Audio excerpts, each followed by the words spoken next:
Hello, ladies and gentlemen. Ronald Ray here, your boy with a cornbread accent. Welcome you to this week's episode of Wrestling Gold Friday Night. Yes, I am live in a living color, baby.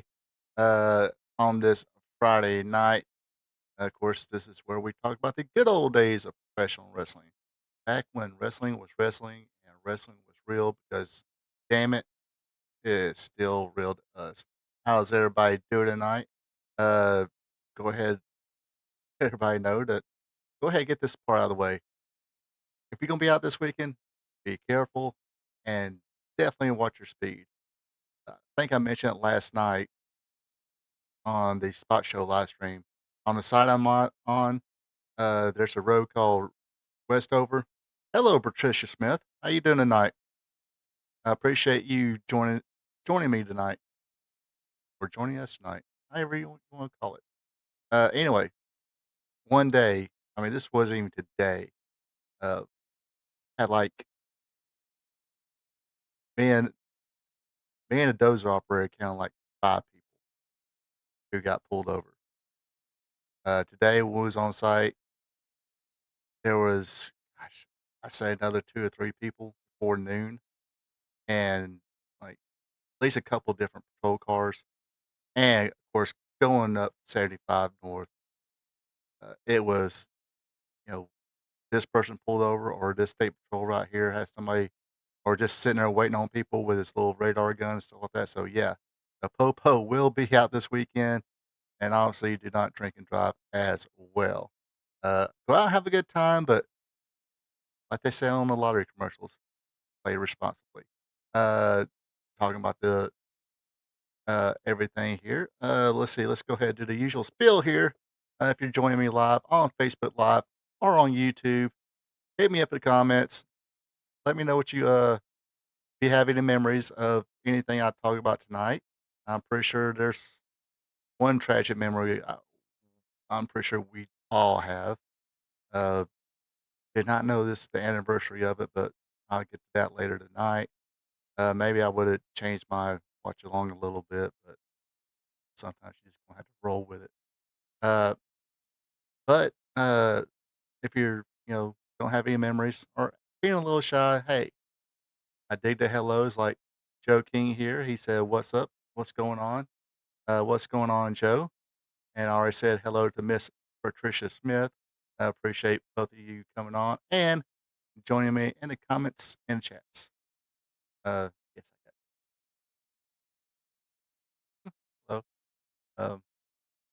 Also, if you're digging this, click that like button. Hey, if you're not joining me live, hit me up in the comments because this will be on YouTube forever. The Facebook live feed will be on Facebook Live for like, was it 30 days? So hit me up on both of those. Of course, like I said, click that like button. And did I miss? Oh, yeah. If you're on Facebook, hey, jump on the YouTube, click that subscribe button on my channel. The link to this show is actually on my.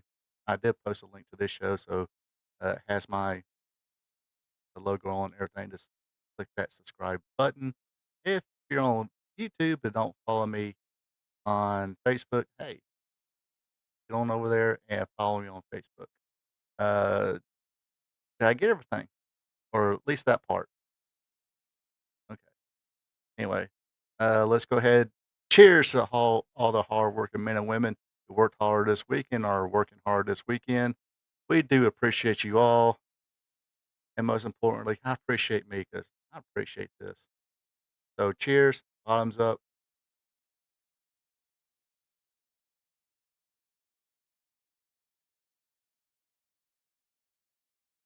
Oh, that's cold. Somebody remind me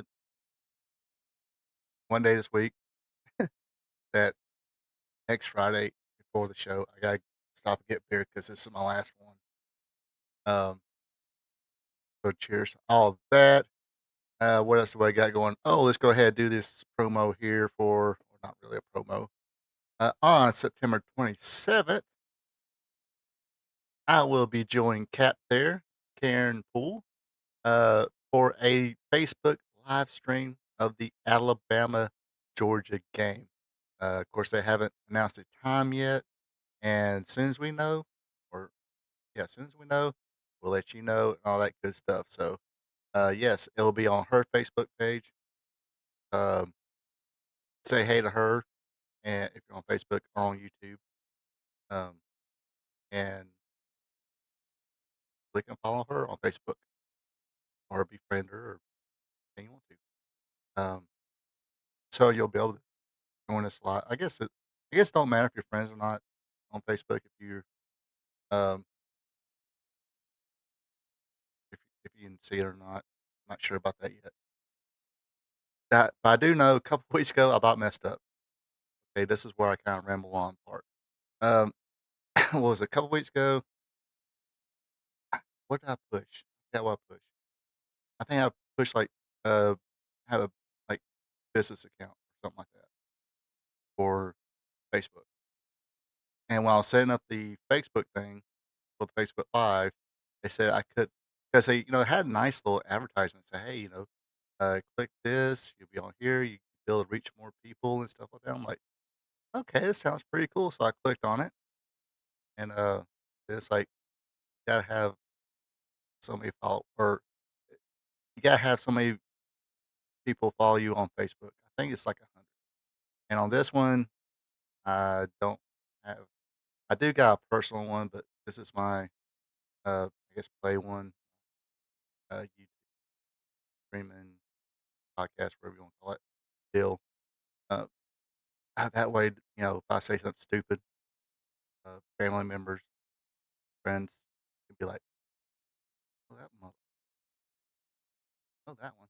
So that's the reason I have two, not one. In case anybody was wondering. But anyway, I digress. So when I get on there, it's like I don't have 100 people. And if you don't have 100 people, you can't even do a live stream. I'm like, well, that's kind of like false advertisement. So I had to jump back and do the regular one. So yeah, that's how I almost screwed that up. Um, anyway, let's see what else. Okay, yes, we advertise that. Did we get everything else squared away? What else? What else squared away?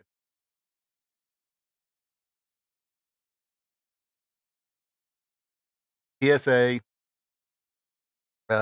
contracted spiel, advertise the Georgia Alabama game. I'm gonna be live streaming. I get everything. Hey, let's fork and go. I know you didn't want to talk about football or people getting pulled over or how I almost screwed up. We can say that for later. But anyway, I want to talk about wrestling. And what I always do is on the Wrestling Gold Friday night is talk about today in wrestling history. Of course, today is May 23rd, 2025. Um, so let's get going here with the history here. All right. On this day in 1977, Jeff Jarrett Jerry Jarrett Promotions in Memphis, Tennessee at the Mid-South Coliseum, drawing 5,400 people. Jim Garvin went to Broadway with Mike Stark. Bill Dundee and Tommy Rich defeated Pat McGinnis and Igor. My God, believe it or not, I think Bill Dundee was still look pretty young there. Hello, Karen Poole. We almost met. Well, okay. I had a little pink on this camera. Oh. But you missed it. I did give another shout out to the Georgia Alabama game and told people to find you on Facebook so they can follow you on Facebook. Let's see. Okay, but yeah, look how first of all, young Tommy Rich there. Not sure if this was actually 1971, but sorry you saw the last part. Okay, it, I still ain't worked on it. It's still a work in progress, so uh, nothing's really changed. But anyway, let's see. So yeah, not sure how old Bill Dundee was at the time, but Tommy Rich, he was probably still. I only think he was 20 there, maybe 1977. Anyway, they defeated the team of Mike McGinnis and Igor. Rocky Johnson defeated Dr. D. David Schultz. Bill Hickerson and Dennis Condrey defeated Ricky and Robert Gibson in a loser leaves town Texas Tornado Death Match to win the Southern Tag Team titles. Um, Man, I'll say it again. Even the latter part of his career, I mean, he was, of course, a guy his size, but doing the kind of he's doing the PY Chuhai gimmick where he was Japanese because he was managed by Dojo Yamamoto. But man, Phil Hickerson was good.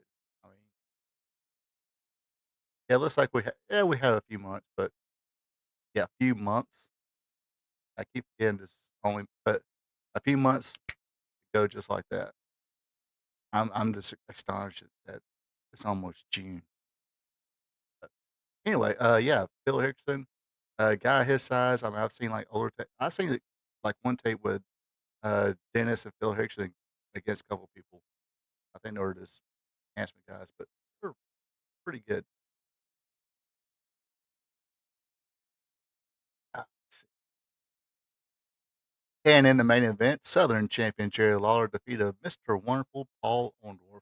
Did not know Paul Orndorff worked Memphis, so uh, either I've already said something about this or I totally forgot because I know he worked Florida, Georgia, Texas, Southwest, and of course Mid South.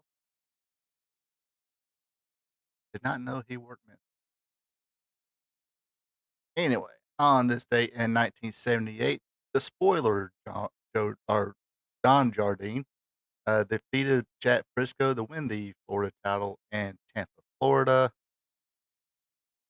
Kevin Von Erich and David Von Erich defeated the Great Kojika and Mr. Akuma for the All Japan All Asian Tag Team Championship. Today is Alex Shelley's birthday. He was born on this date in 1983. Bray Wyatt, he was born on this date in 1987. Unfortunately, we lost him in 2023. Good performer, had a good gimmick there. Another big guy who could freaking move, but uh, unfortunately, gone way, way too soon. Rest in peace, Bray Wyatt. On this date in 1993, WCW presented a Slamboree Legends Reunion in Atlanta, Georgia at the Omni, drawing 7,008 people show live on pay-per-view. I think Joe King, you have seen you was at this event. Um, we had, and you've told me about this match. Two Cold Scorpio and Marcus Bagwell defeated Bobby Eaton and Chris Benoit. Uh, I think this is the move where Too Cold did that kind of twisting leg drop, whatever. But not to sound gross here, but his ass literally landed on Chris Benoit's face. So this was one of many concussions he suffered that night. Uh, he um, they didn't carry they didn't carry him on a stretcher, but he had to have help walking back to the back, right? If I remember correctly, yeah, that's one of the many concussions Chris Benoit received. So Sid Vicious made a surprise return. Got a pretty good pop from the crowd. He defeated Van Hammer in a matter of seconds. One of our legends matches here: Dick Murdoch, Don Morocco, and Jimmy Superfly Snuka battled Wahoo McDaniel, Blackjack Mulligan, and Jim Brunzell to a no contest. We had Thunderbolt Patterson was supposed to team with Bob. I think Bob had a knee injury, so Brad stepped in and defeated Ivan Koloff and Baron von Raschke. Another Legends match here. Dory Funk Jr. with Gene Kiniski at ringside. Went Broadway with Nick Von Winkle with Vern Gagne by his side. So it was an NWA champion versus AWA champion. I bet you, hello, Brenda Watson. Hey, yes, me and Brenda matches. See, check out my can here. Um, Man, I bet you in their prime, if they were in their prime, this would have been a hell of a match. But not well received in '93. Uh, Sorry, they were way past their prime. Um, I mean, even if you watch it on video, you can tell it wasn't well received by the fans at all.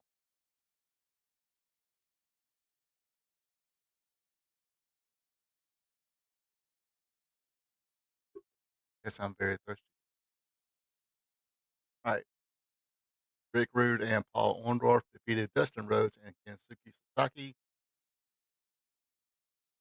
Sting. Oh, where'd it go?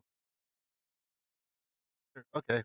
Uh, Sting defeated the Punisher. Of course, the Punisher was Nails. I think this was the first and only time he kind of appeared in WCW. Maybe a couple enhancement matches just to set up him going against Sting, I think, if I remember correctly. But then we had the Hollywood Blondes defeated Dos Hombres in a steel cage match. Supposed to be under the mask was Ricky Steamboat.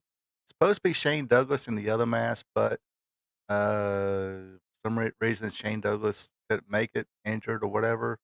So Tom Zink stepped in his spot. Barry Windham, the NWA World Heavyweight Champion at the time, defeated Arn Anderson. Big Van Vader defeated David Boy Smith by disqualification. Of course, yeah, there's that one time Davey Boy came in at 93, and everybody kind of thought that he was going to be the one to defeat Vader, but forgot what the story is there. Uh, it just didn't happen. Did not happen.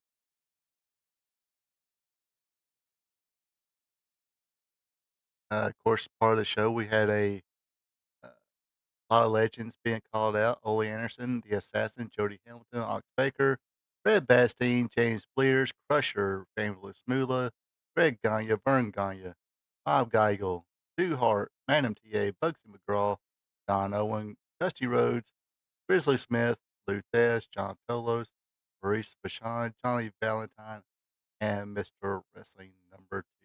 They also actually had a Hall of Fame ceremony. Uh, the recipients that year was Lou Thesz, Mr. Wrestling 2, Vern Gagne, and Eddie Graham. Uh, and one of the biggest things about this show, too, was the return of the Four Horsemen: Ric Flair, Arn Anderson,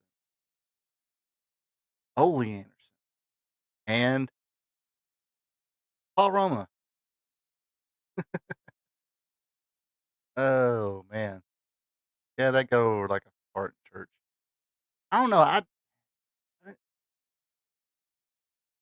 never thought Paul Roma was that bad. I liked the tag team of Power of Glory. Uh, I thought him being a horseman was like, okay, he just came in, got signed. Usually they have like a blue chip or whatever, because they had, the original had Ole, Arn Anderson, Ric Flair, and Tully Blanchard. Then the second had once Ole left, they replaced him with Lex Luger. Lex Luger got the shit canned, and well, not shit. Since he didn't throw himself over the top rope to let JJ win. Uh, yeah, they Lex Luger wound up leaving the Four Horsemen, and he was replaced by Barry Windham. I guess nobody really cared for Paul Roma. Maybe they should have brought Paul Roma as a singles wrestler, get him established a little bit before they put the tux on him and say, "Hey, you're a 4 horseman now."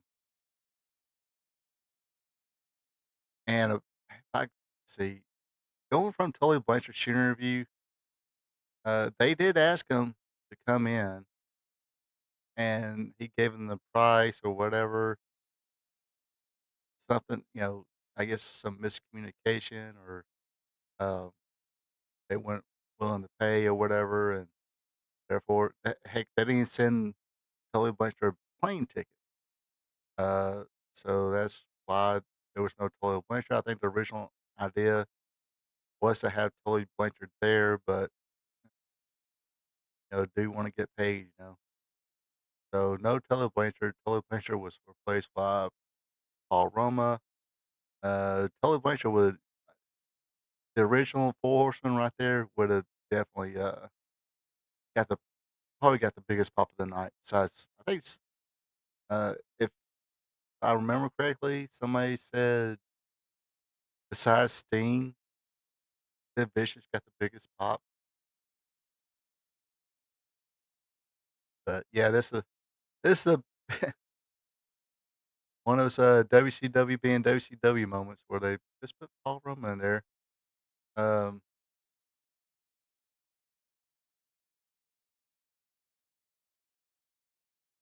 I mean, all these legends on here. They could put Dusty well, I don't know. I guess it would be kind of funny to put Dusty with Thunderbolt Patterson. If you know, you know, type deal. Basically, long story short, people think or people claim that Dusty basically stole Thunderbolt's gimmick. Uh, Not everything, but some of the stuff. Um, on here, they could put Greg Gagne with Thunderbolt Patterson if Paul Bob couldn't have made it. Yeah, sure, why not? Maybe put Brad. What if it was Brad Armstrong? Oh, you think it was better Sting or bigger Sting? So Sid got the biggest pop. Sting probably second biggest. I mean, that's kind of a wow. That's kind of.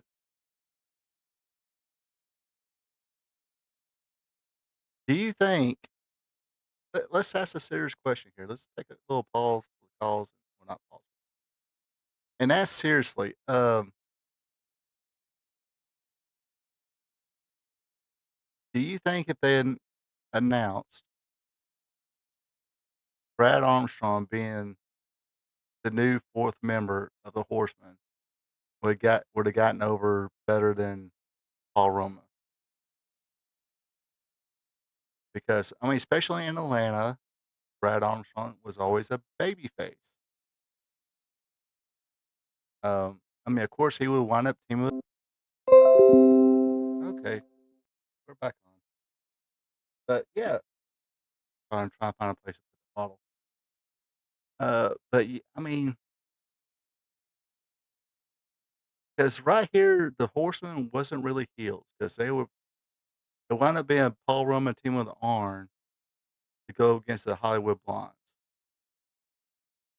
and Brad can Brad can fucking go.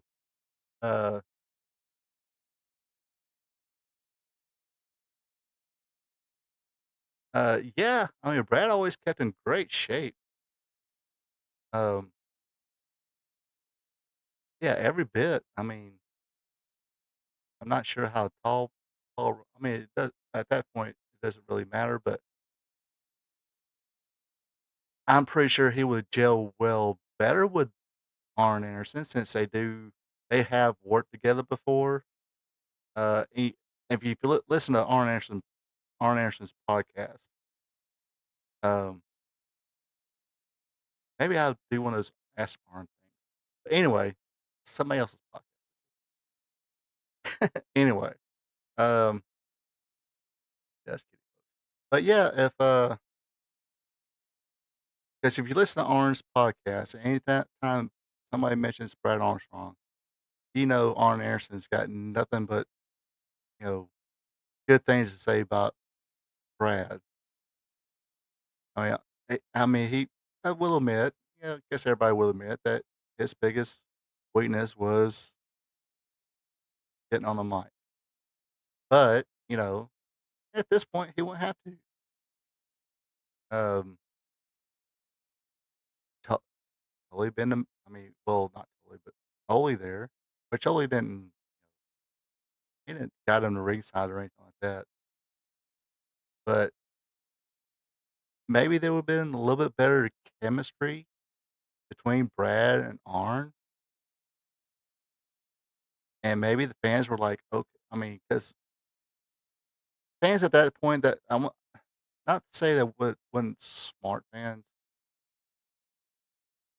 but this is way before the internet, before there was an internet wrestling community. Fans would be like, "Okay, this is cool," because every fan knew that, hey, it's a work, but you had some Brad Armstrong fans, so it's like, "Oh, now finally, hopefully, Brad Armstrong get a push here, get elevated after all these years." Um, so yeah, maybe the chemistry as a tag team, Arn and Brad would have worked a little bit better than Roma and Arn. And yeah, like I said, Brad can fucking go. I mean, he could go toe to toe with Brian Pillman even at that time, and with Steve Austin even at that time. Well, Brian was more of the athletic one between the Hollywood Blondes. Brian Pillman and Steve Austin. Steve Austin was kind of the, I guess, technical wrestler, even though he did some later on as Stone Cold, he did more brawling, but he was kind of a technical, kind of a punch and kick person, but still did some technical stuff. More ground. That sounds better. More grounded. Uh, Brian Pillman was a little more the high flyer. Um, gosh, Brian Pillman was. You people just do not know. Man, if we had a Brian Pillman now, in this, even before the loose cannon, it'd been great if it was 100% healthy right now. Okay, I'll say it right now. I'm sorry, I don't mean to digress too much. But this is part of the show. We talk bullshit about wrestling. If Brian Pillman was in his prime right now doing a loose cannon gimmick, he'd be the biggest star. I'll say that. He would be the biggest star. Not Roman, not Cody, um, well, not CM Punk. Even though he had that raspy voice, him as the loose cannon, especially now, okay, because you gotta remember, Steve Austin happened in the 90s, but man, if you had a Brian Pillman in his prime, right? He was athletic, could go out there, have great matches, do the athletic stuff. Um, like Brad Armstrong had a great drop kick, the springboard air Pillman clothesline. Um, he would do the suicide dives and stuff like that. He was doing the suicide dives and the springboard moves before it was cool. Before, you know, just about everybody was doing it. He was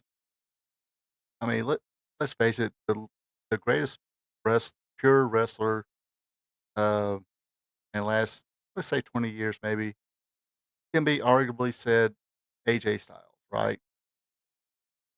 You know, as far as being a technician, be able to do the ground stuff, high flying, of course, uh, uh, and a guy who's been, kind of copied a lot in the last 20 years too, has been AJ Styles. You can say, cause let's say 10 years. Let's go ahead and say not. Let's not go 20 because, gosh, Kurt Angle's. But anyway, um, anyway, I do that. But yeah, so you'll have Pillman there, and can work with I mean, Pillman coulda worked with the Osprey. Pillman oh, Pillman coulda worked with anybody in AEW.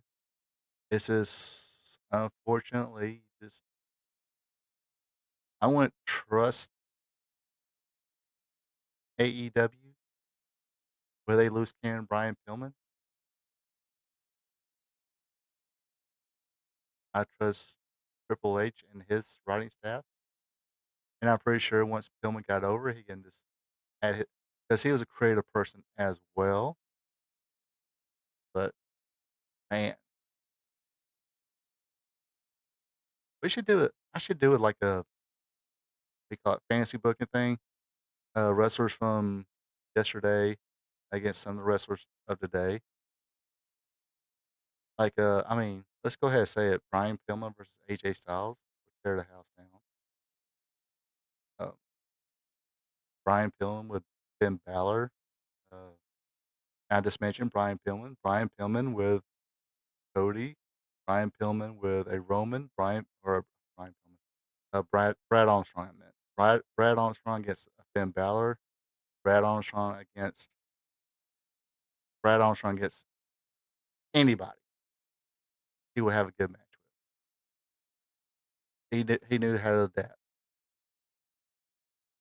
And it kind of kind of makes me wonder too. How would the if say a Brad Armstrong or Brian Pillman was in their prime right now, how would the internet wrestling community take to them? I mean, I think they would take to them pretty positive. Of course, like everybody else, until they reach the top and they shit on them, but that's what they do. That's the reason. See, that's the reason. I don't mean to digress again, but uh, that's the reason I love that Becky Lynch promo last week. So good, just trashing. It's like, hey, I was for your darling. And I made it to the top, and you crashed on me. Hey, business is about to pick up. I had a beer, now a Monster Energy drink because I have no Gatorade, and I really do not feel like drinking a Coke.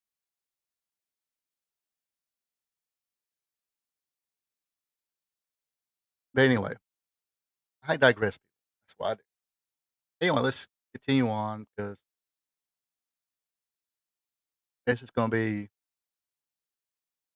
on this date in 1994. Rain Candy passed away at the age of 43 from a heart attack.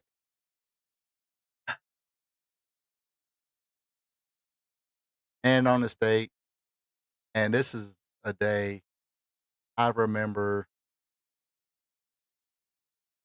I think just about everything. On this date in 1999, WWE had their Over the Edge, bad name for it, pay per view. Took place in Kansas City, Missouri at the Kemper Arena, drawing 6,472 people.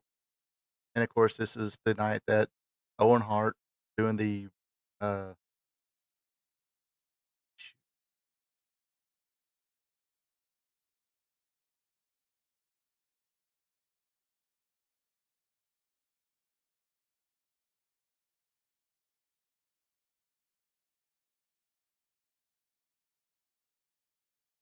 yes, doing the Blue Blazer gimmick. Um, and they had, part of the act was, now I do believe, if I remember correctly, the same people who done Stings, because Sting was doing repellent, well not repellent, but coming down from the rafters. And if I remember correctly, wasn't the same company who's doing Stings did Owen Hart's? I mean, that is double scary thought. I mean, it's bad enough we lost Owen, but I mean, let's just face. I mean, they settled out of court. I don't think they really fought it hard, but um, but yeah, the same company who did teased it, Owen Hart. And it's weird. It was like, okay, Owen Hart was about to face the Godfather. Then you hear like a oh from the crowd, like some kind of noise from the crowd, and you tell something went right because JR was like, "Oh, let's go to this, pre-recorded comments from uh the Blue Blazer," and they showed a pre-recorded. I mean, I'm pretty sure that pre-recorded part was planned, but Jim Ross was like very quick to go. Let's go to that. Let's go to that, and they went to it, and then they came back. And that's when Jim Ross was saying, a moment ago, uh, basically saying Owen Hart fell uh, from the coming coming down from the rafters. I'm like, not good. And then Jerry Lawler came back, took a seat, and Lawler, who's, I mean, if you remember Lawler's commentary at the time, I mean, he shut the king off. He, where Jerry the King Lawler gimmick, it was gone just like that. He just looked and he said, "Man, this ain't good." I mean, he turned. Uh, man, I hate to say that phrase, like this got pasty real quick. This whole demeanor. I mean, no gimmick. He just said, this ain't good." And I just remember hearing that. I'm like, I mean, I can't remember if I even voiced it, but I'm like, "Man, if he fell that high, I think it'll be a miracle if he's alive." But he was supposed to face Godfather for Intercontinental title. I think they did say he was supposed to win it. They made a decision to continue the show. Wherever you agree or disagree, doesn't matter now. He's gone. Show went on. Um, he was, uh, transported to the hospital and everything else. Deborah, oh my gosh, Deborah was shook up. Remember, it was go up against Val Venus and Nicole Bass, and like I said, just freaking, you know, they were the next match. Jarrett, Jeff Jarrett, he was trying to keep it together. He can barely keep it together. Uh, and Deborah, I mean, she just started bawling right there. Um, and Jeff was like, "Okay, I gotta be professional now." And he just, "Oh, all right, let's go." Um, but yeah, I mean, it was I forgot what match it was. Can't remember which match it was. Probably a couple matches afterwards.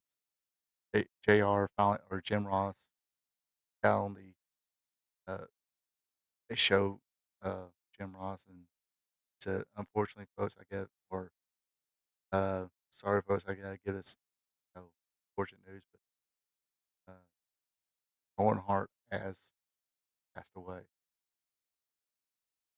And I remember me and my friends going, "What?" Uh, because I mean, like I said, I mean, we, Sting had been doing it like every Monday night, coming down from the ring every Monday night. I don't know if it was a, I don't know if it was just because of how the Owen Hart Blue Blazer uh, coming down from the rafters was supposed to be. I think it was supposed to make him look clumsy. Um, which I mean, if you watch Owen Hart work, I mean, yeah, there was that one pile driver move, but Owen Hart wasn't that clumsy. He was pretty crisp, but, um, I think the blue blood, trying to fly and always get hung up, kind of a comedy act. I don't know if it was because of that or what it was. I mean, like I said, uh, in the comments on Facebook, YouTube, correct me if I'm wrong, but I think they did say the same company who was doing Sting did Owen Hart, and like I said, every Monday, come down, unhook, beat the hell out of the NWO, walk out. Um,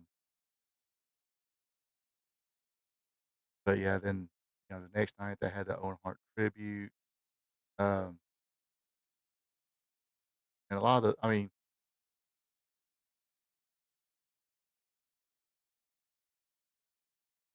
a lot of those guys, they do a lot of. Oh,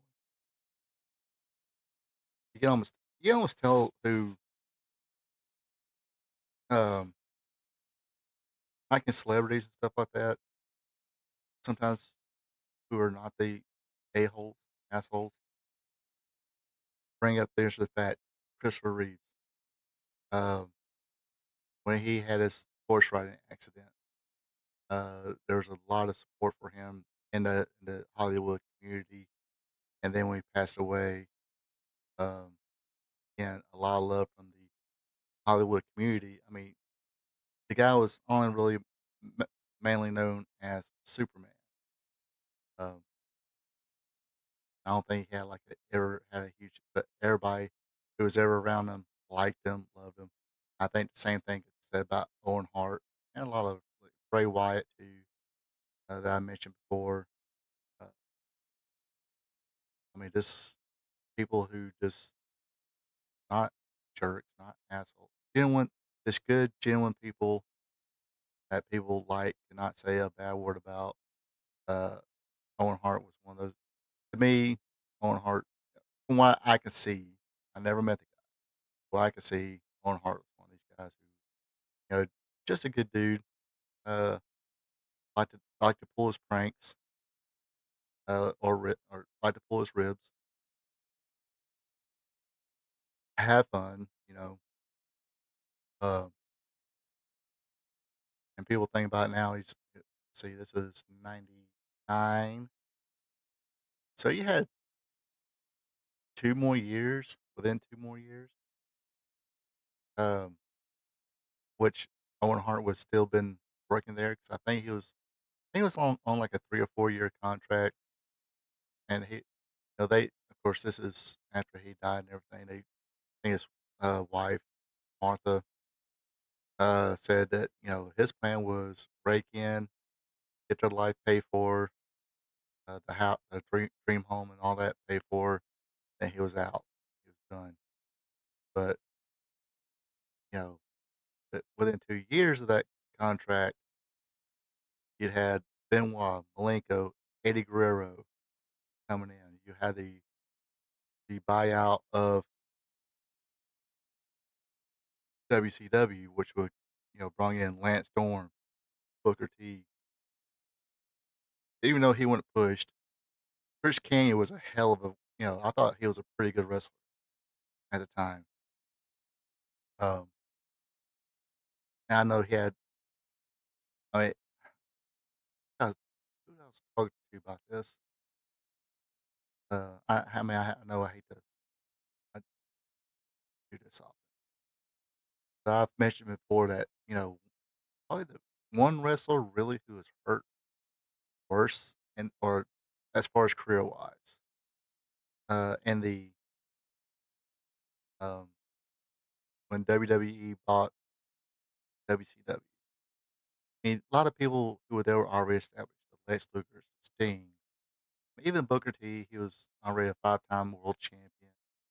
Um, Diamond Dallas Page, uh, Bam Bam Bigelow, but I think the one career who got the biggest, yes, whose career hurt the worst because there was a difference between WCW and WWE at that time. I would say Chris Canyon. I think Chris Canyon, because of his work rate and all that, fans dug him. Fans dug him when he was Mortis. Then when he unmasked, it became Chris Canyon. Just watched him work, had great matches with people. They even called it because he was kind of like an innovator, their innovator of offense, kind of like Nova was in ECW. Um, but yeah, you got to think he would have been a true United States champion one time. Maybe one of those, sure, maybe a transitional world champion, if that. Um, but yeah, I mean, because I mean, especially him. I mean, like I said, at time Sean O'Hara probably if he'd have kept clean and all that. Well, he was clean most of the times. Sean O'Hara, or not Sean O'Hara. Uh, yeah, Sean O'Hara. He could have stayed clean. Uh, who was who was his tag team partner?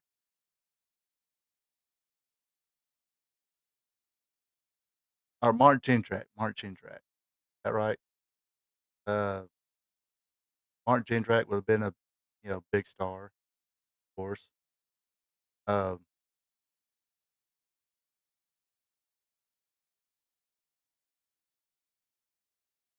but yeah, anybody in that little natural born thrillers, yeah, Jindrak, yeah. O'Hare and Jindrak would have been huge WCW stars, but that was just getting started. But like I said, but Chris King is kind of right there on the cuff a little bit. So uh, I know if WCW would have kept alive, they wouldn't have brung in uh, Vince Russo or anything like that. But yeah, like I said, definitely remember the Owen, yeah, Chuck Palumbo. I think uh, all those young guys he was starting to bring up, they would have been s- definitely stars in WCW. That's if Vince didn't uh, get a hold of them later on after their initial contracts went out. I mean, because like I say, just there's a lot of what ifs. But I think Chris Canyon would have been there the whole time. Would have stayed on. Not sure if his.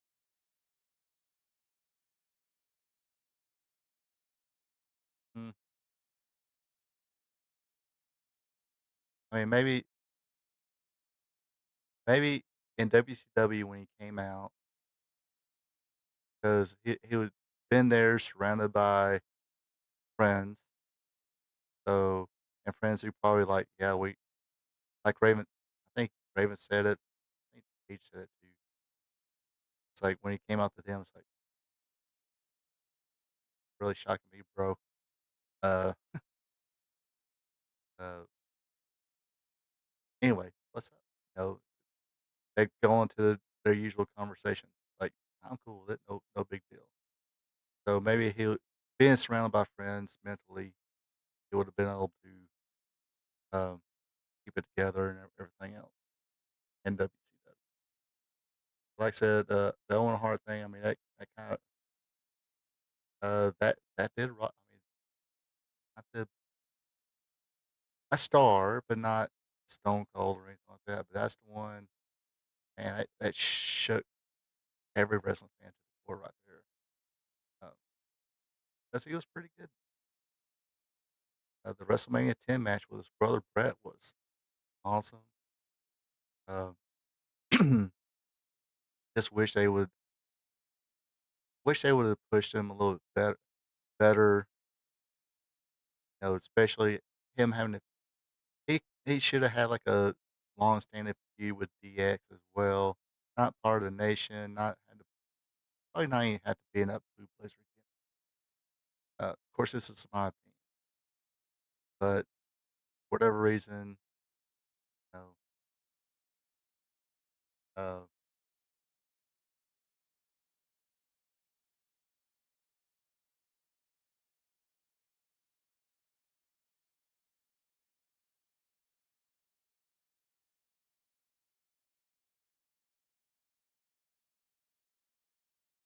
Oh, yeah, the cage match with Brett and Owen. Yeah, it was good.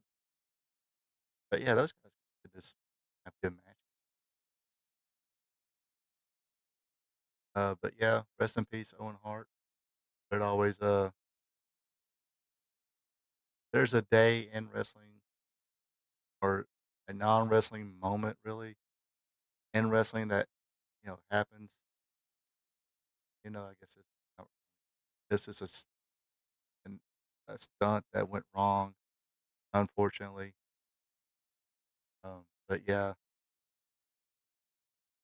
uh,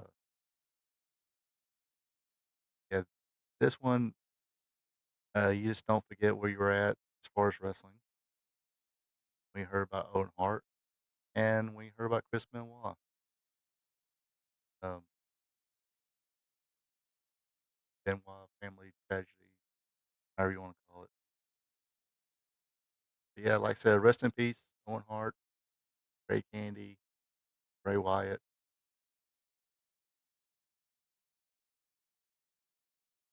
Uh, like I said, probably just watched it on the WWE Blu-ray they put out. Oh, cool.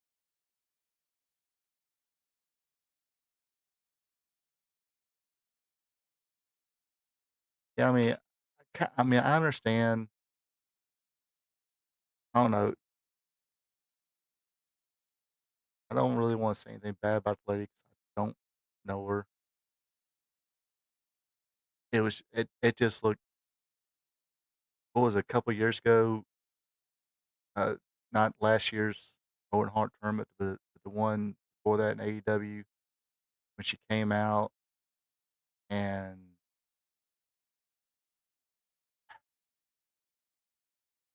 let's just say it seemed like she was having a good time. Probably had a little. I mean, I'll joke around about this with Tony Khan, but that, to me, that wasn't a good look. It's like, okay, you're here to honor your late husband, get a payday um, for the Owen Hart Foundation, and I'm not, but you're out here um, acting like a drunk college girl at your age. Not exactly a good look, but it is what it was. It is what it is. I mean, but like I said, beyond that, I can totally understand why she never uh,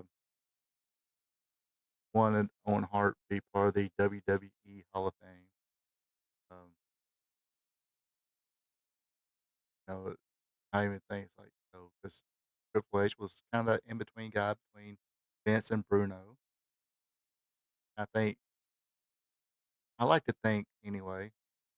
I mean, I don't know, I wasn't there, but I like to think it's like, hey, this ain't got nothing. This Hall of Fame thing, this ain't got nothing to do between you, Vince McMahon. It's about the fans want you, and just to have a ceremony one more time to celebrate your career. Unfortunately, I mean, digress. Yes, WWE don't have a real Hall of Fame, but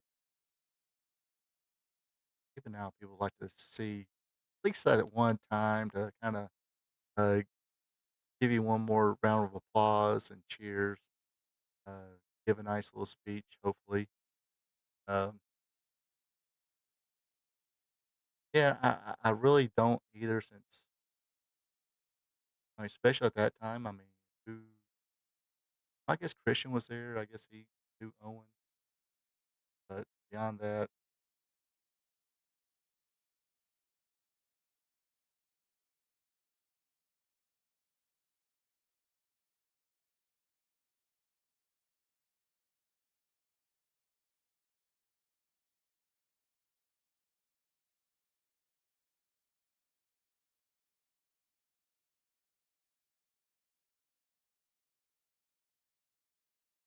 but yeah, I don't either. it's just a bad look. I mean,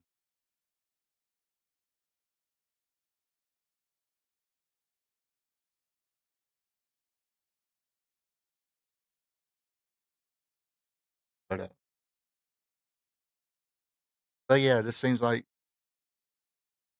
Triple H could have maybe or somebody could talk to Martha and say, "Look,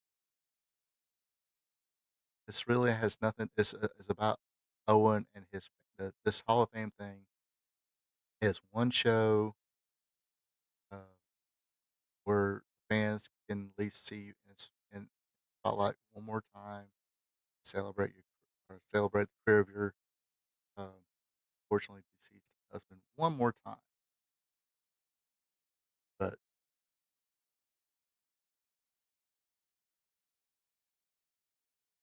can't say money.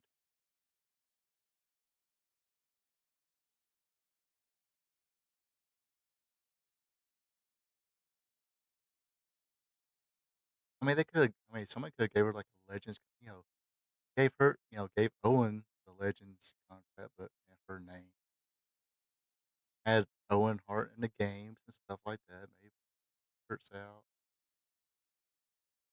Anyway,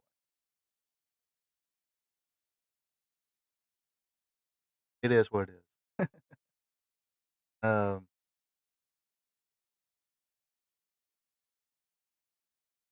I think it would just be more. But, but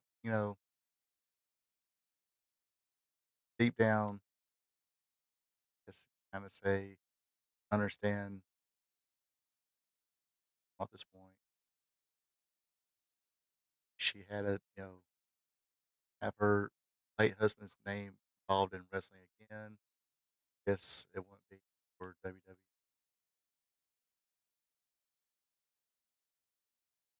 Anyway, let's try and brighten this mood.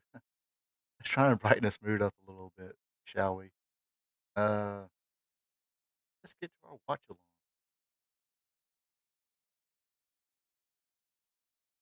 Of course, our watch along is CWA Championship Wrestling from Memphis. That wasn't it.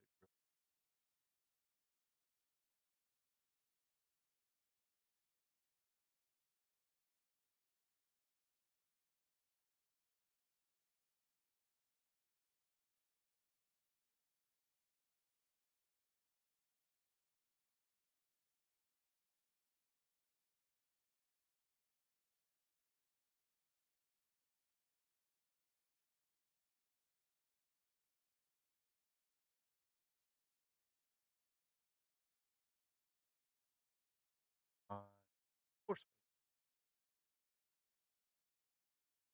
in the comments.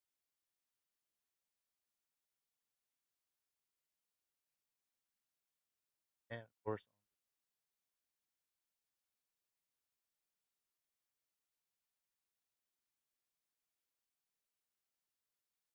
and I sent you that download, right? No, yeah, sent you that download earlier.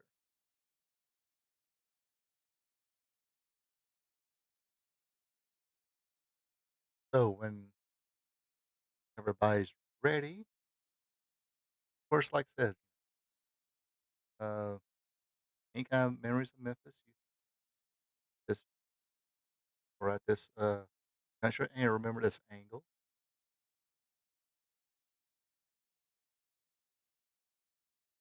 Yeah, Saturday was winding down. Seen you seen the studio. Yeah. While everybody's getting ready, I'm gonna take a little pause for the call. So just let me know when y'all ready.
Alrighty, I am back. Let's listen to AC/DC. Wait,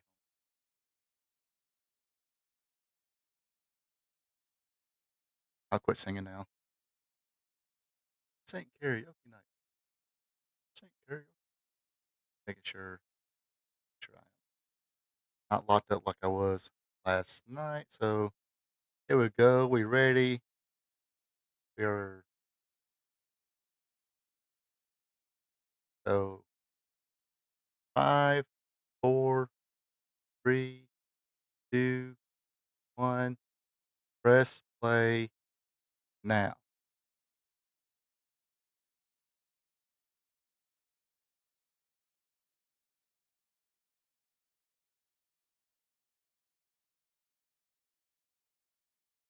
Excuse me. This was USWA at the time.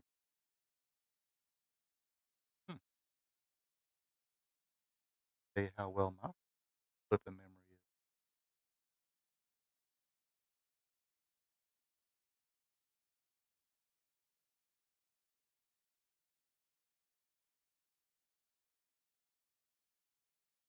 You love. Sorry. Gonna have to rib you on this one. Like a statue of two naked guys wrestling. I'm kidding. Who was it? Ron Fuller was talking about that. It's like, for some reason, we all like using that statue.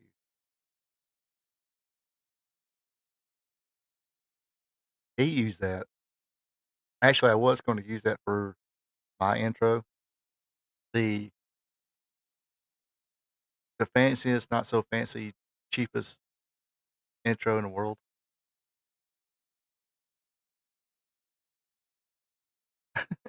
No. Oh,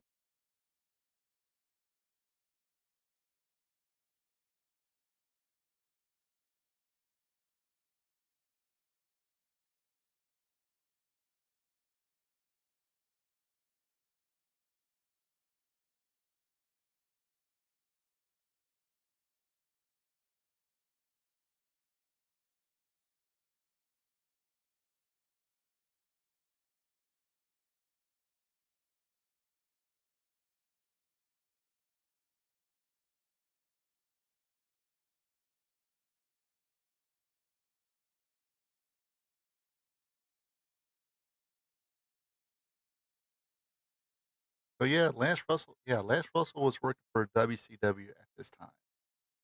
That's right. So you don't see Lance Russell there. I think that's right.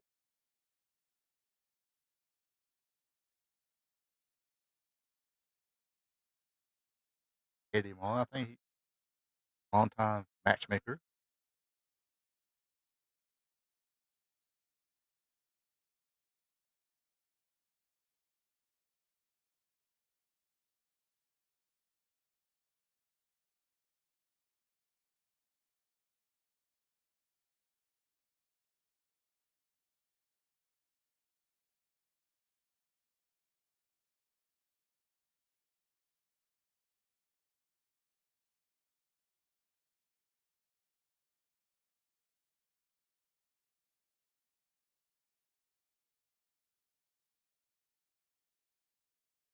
And I think if if I remember correctly, didn't he pawn that belt?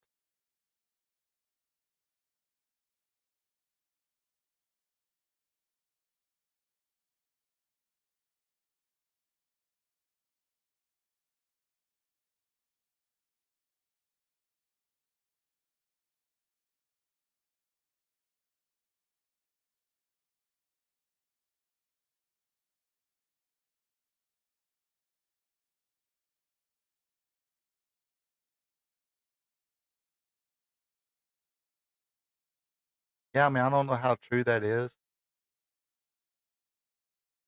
but yeah, Snowman had the USWA Unified World Heavyweight title, and I mean, this is basically a shoot promo. He didn't show up.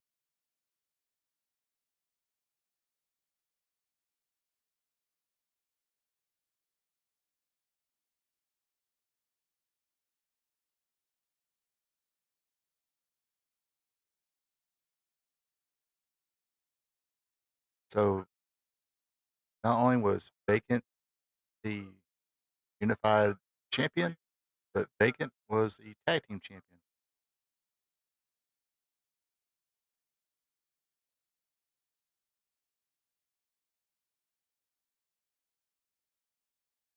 Oh, Fraser Thompson.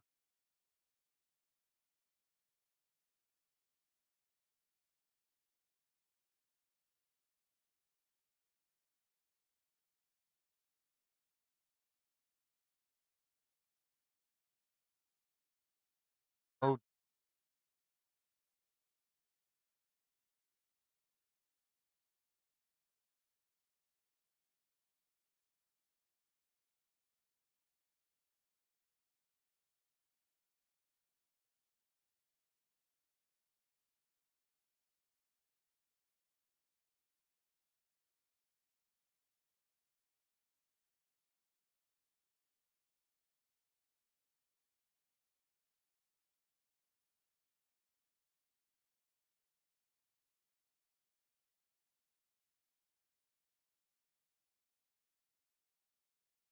so yeah, Ryan Lee is a real life cousin of Ron and Don Harris. But of course, this is before Ron and Don grew their hair, or they still had the mullet. They, I guess, got tired of the mullet, grew their hair out like, almost like Bruiser Brody. Uh, Grew their hair out long, big beard, everything out, looked like basically a couple of bikers. And was that rough and tough, brawling tag team. Brian Lee, I do remember it seems like everywhere he went, except for WCW, there was a keen interest of pushing this guy. And dude was pretty good. Big dude, tall dude, kind of Barry Windham type frame. Um,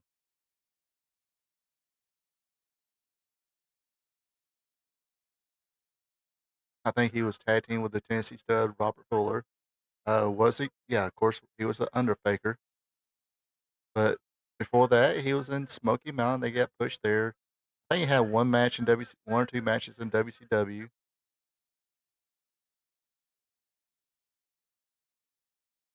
But apparently, he was probably not one of the most dependable people, according to Dutch Mantel.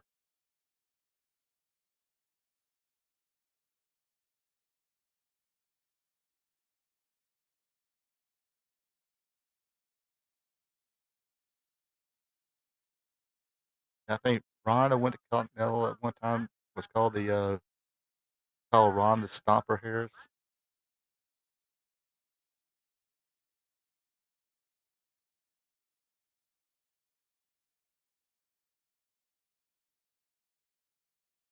But yeah,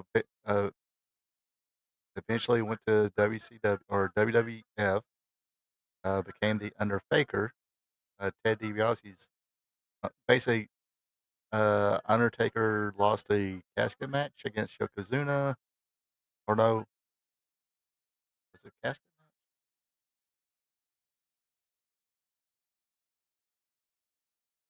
Or what? Anyway, or lost a title match against Yokozuna and injured him. Whatever, I forgot the whole angle now. But so uh, the Undertaker's missing. Nobody can find him,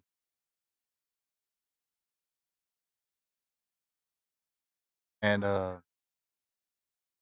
so DiBiase, who was a manager at this time, he retired from in-ring wrestling. Um, Said, "Oh, I have the Undertaker. I'm the one who brung him in." And then out came the Undertaker. He grew. I mean, if you watched, okay,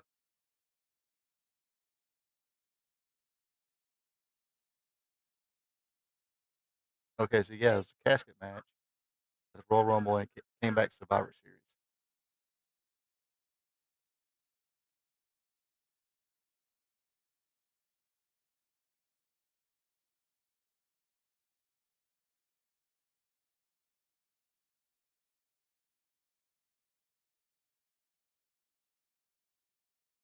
But, anyway, he came back and it was Undertaker versus Undertaker, and but, I mean, you tell if you watched it, it's like I mean, I we didn't watch or we didn't get Smoky Mountain down here. Oh, we did a few times, but you just didn't know what time it came on. Um, but you could see that he was growing his hair out and all that stuff. Brian Lee was growing his I mean, uh, yeah, quit having a mullet, just started growing it all out, one length, and, started, kind of bulking up a little bit.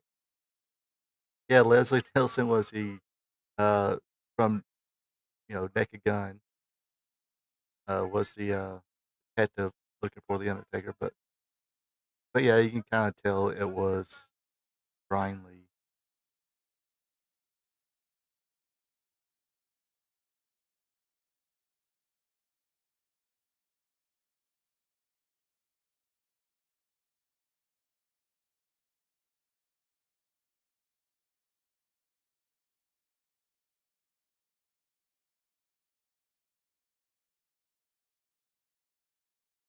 Uh, and that's pretty much why Jeff Gaylord didn't make it.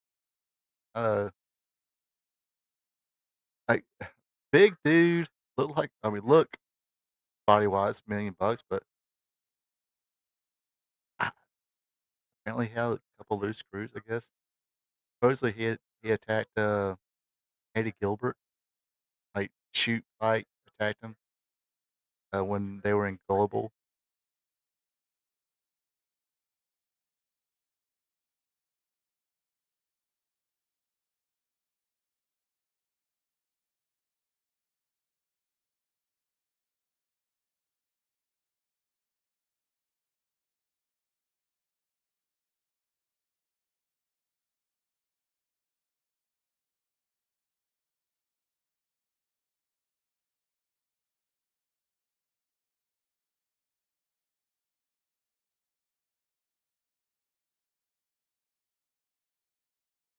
Old downtown Bruno.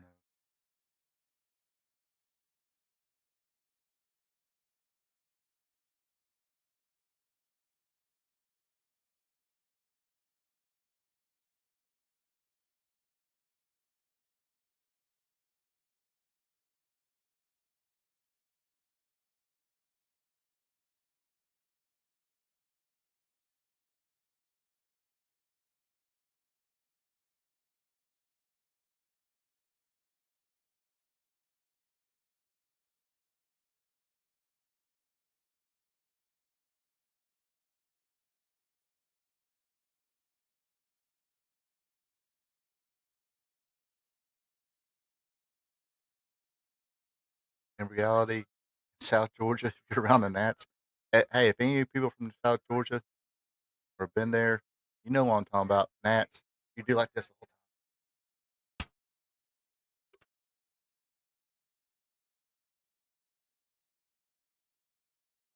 time. That's how you deal with Nats in South Georgia.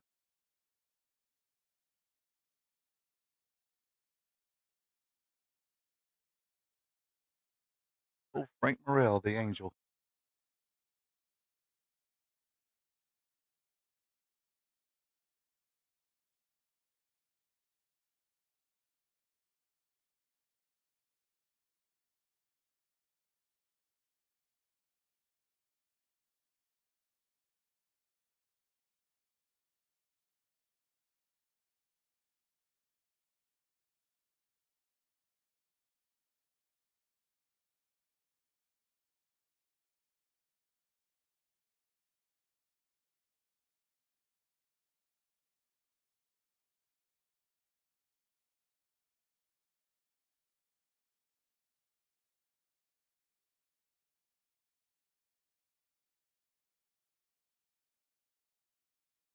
See, the name might have changed and all that, but they kept that funky little commercial break, you know, music.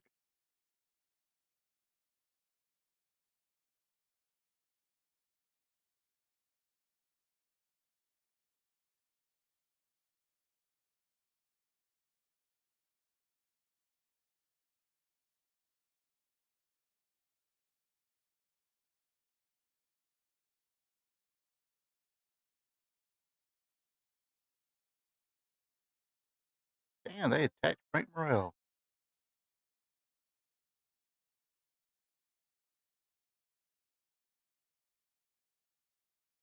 Yeah, I think Jeff Gaylor was one of the knights at I forgot what Survivor Series it was. But yeah, I think it was Shawn Michaels and the Knights.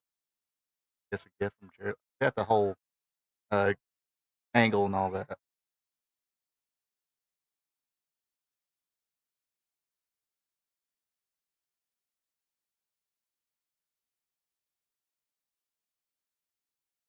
Steve Vacant has more title reigns than anybody. Vacant is the goat.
Oh, brick house.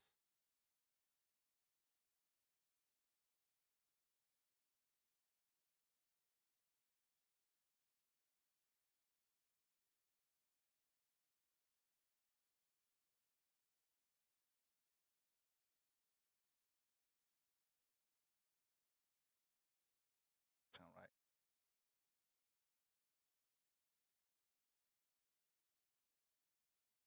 Yeah,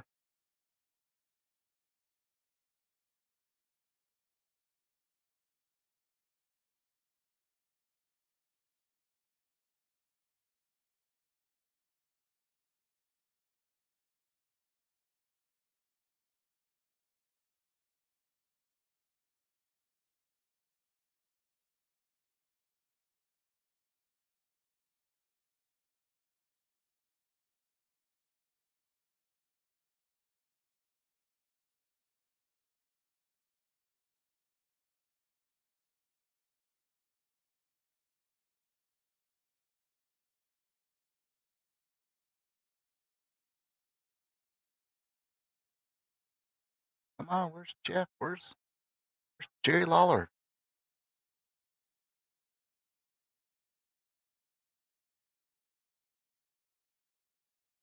Yeah, go ahead, beat this whole part up.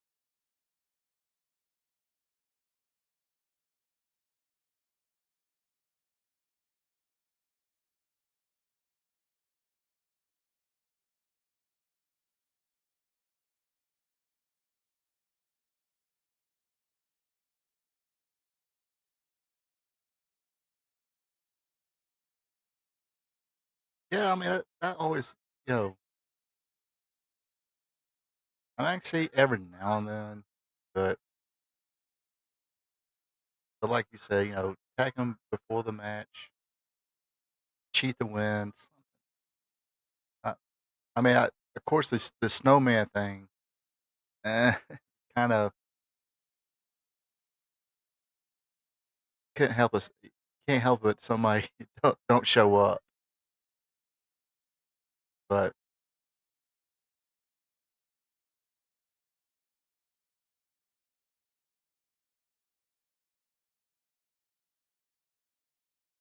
there we go. Here comes the king.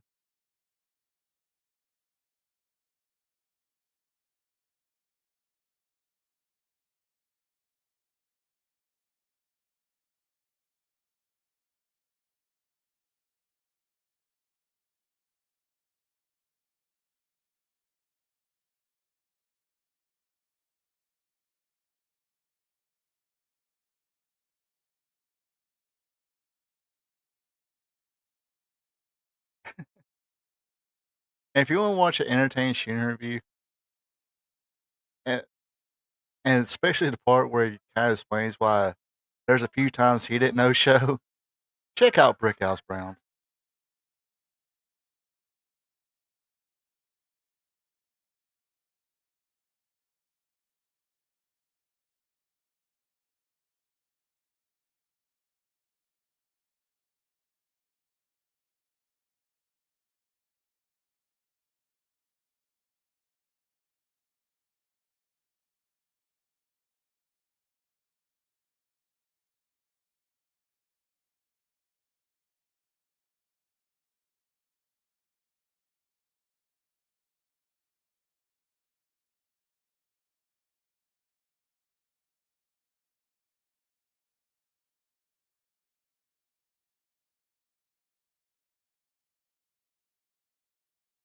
Uh,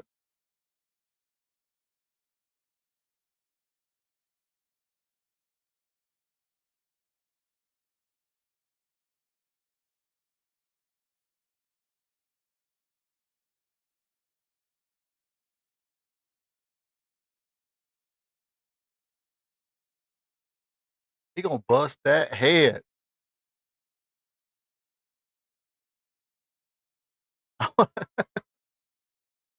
It it almost says it almost sound like he wanna say, I should have fired your ass last week." That's what they would've said today.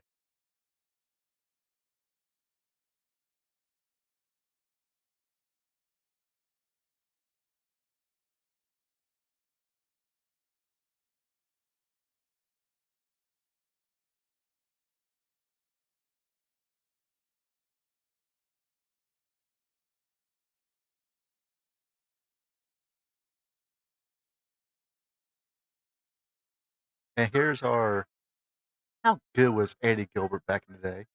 Or how good was somebody back in the day? And that goes to Eddie Gilbert. How good was freaking Eddie Gilbert, man?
There we go. Fire his ass.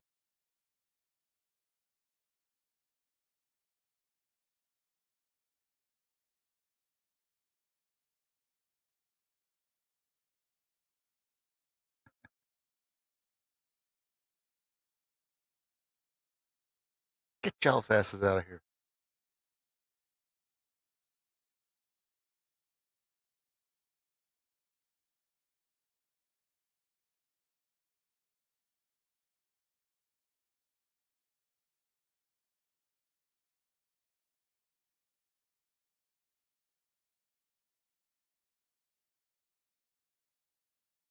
Can't. I can't. Out of here. And of course, you gotta know something is up because the cameraman followed them.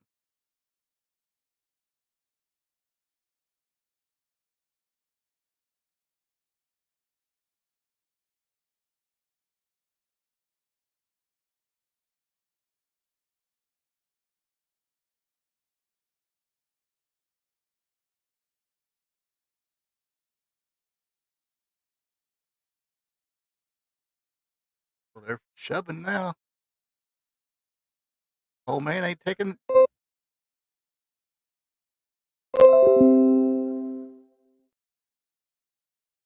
Here comes Jerry to save the day.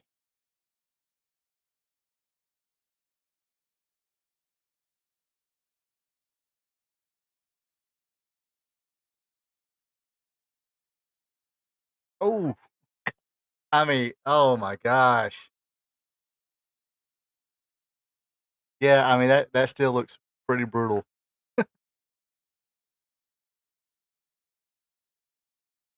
Now, okay, yeah, Gilbert was fucking awesome. Uh, okay, quick little backstory. This is Jared Lawler talked about this. He said one of the little gags that he used to do in high school. See, this is why people in my generation are glad they didn't have cell phones back in the day, or picture phones, video phones, whatever. Um, but one of the things they would do, they'd kind of jump and roll over a car. And so Jerry said he's done this before, and when he talked about the angle and everything, he said, "Yeah, let's go ahead and do it. I'll be all right." Well, apparently, Barry Lawler should have said, "Hey, just ease up on that gas pedal, just a little bit." But Eddie just stomped right on it, and it didn't hurt him, but it's still a little too fast for what Lawler want needed it to be. Um, and also another thing, another little backstory. I forgot, I think it was Eddie Gilbert's shooting review. You can find Eddie Gilbert's shooting review on YouTube somewhere. Um, but apparently that was Brian Lee's car that they used. But the whole point of this was Jerry Law was going to say, "Oh, it's going to go to the hospital. He's injured." Um, but at the time, so many people called the police.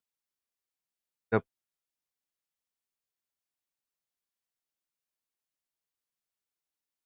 and now they are advertising his bonding company.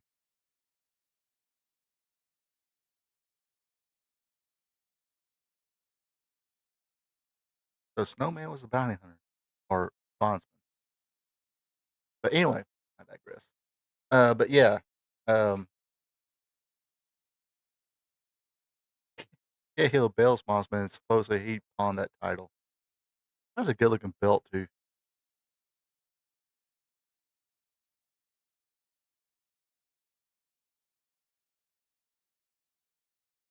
So yeah, this is the Memphis here. And I noticed that I know uh, some of the stuff I've seen on YouTube through the years, old Memphis stuff, seems to be the um, either the uh, Louisville feed I would get,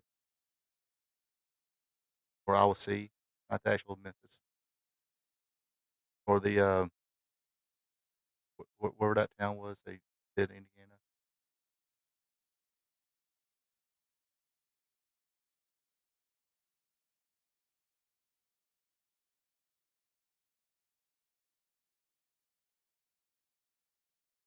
Yes, come to Heartbreakers in Memphis, Tennessee. Buy one lap dance, get the second one free. Oh, fashion show, a lingerie fashion show. That's what they call it in Memphis.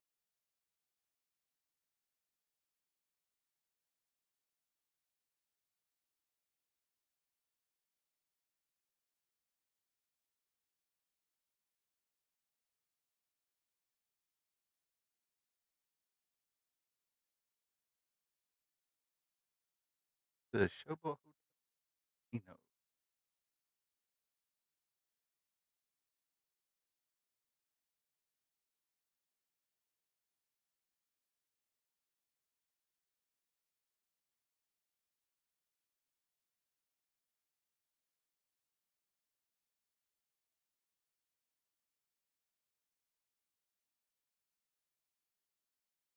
making it difficult for the fans in Memphis.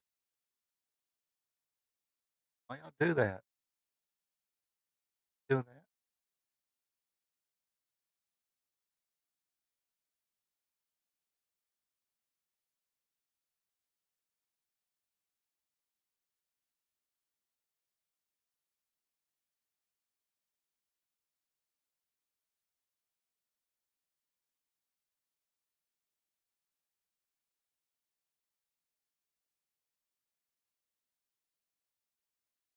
But yeah, like I was saying before, uh, and I'm pretty sure it's gonna get revealed here in a second, but the original plan was having Lawler or them saying Lawler's been taken to the hospital or whatever. Uh, but, the fans of Memphis who was watching this I mean, remember, this was live. Uh, if you lived in Memphis, Tennessee, or wherever this channel, if you were watching this live, I mean, if you had this channel when it came on and watched it live, it was live, like Raw and Nitro was, and like SmackDown is now. So this happened and called the police.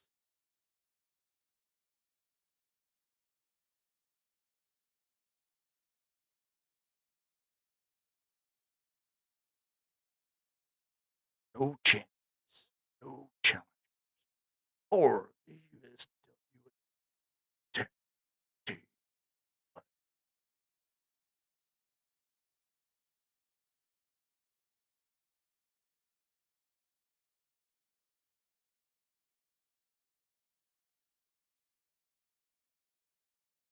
I remember Frank Morrell was a wrestler back in the day.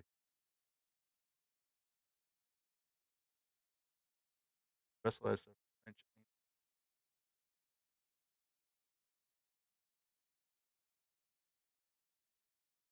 Bill Dundee and Vicious Vicky, Dirty White Boy Tony Anthony, and the Dirty White.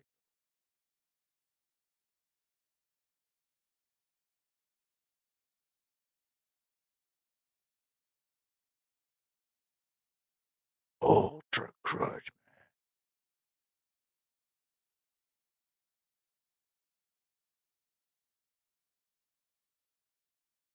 Oh yes, it's a holiday weekend, and you know what that means?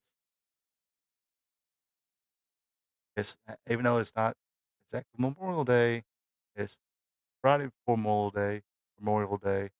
So therefore, we gotta shoot off fireworks.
Like I said, he gave his excuse why he was either late or didn't show up to events.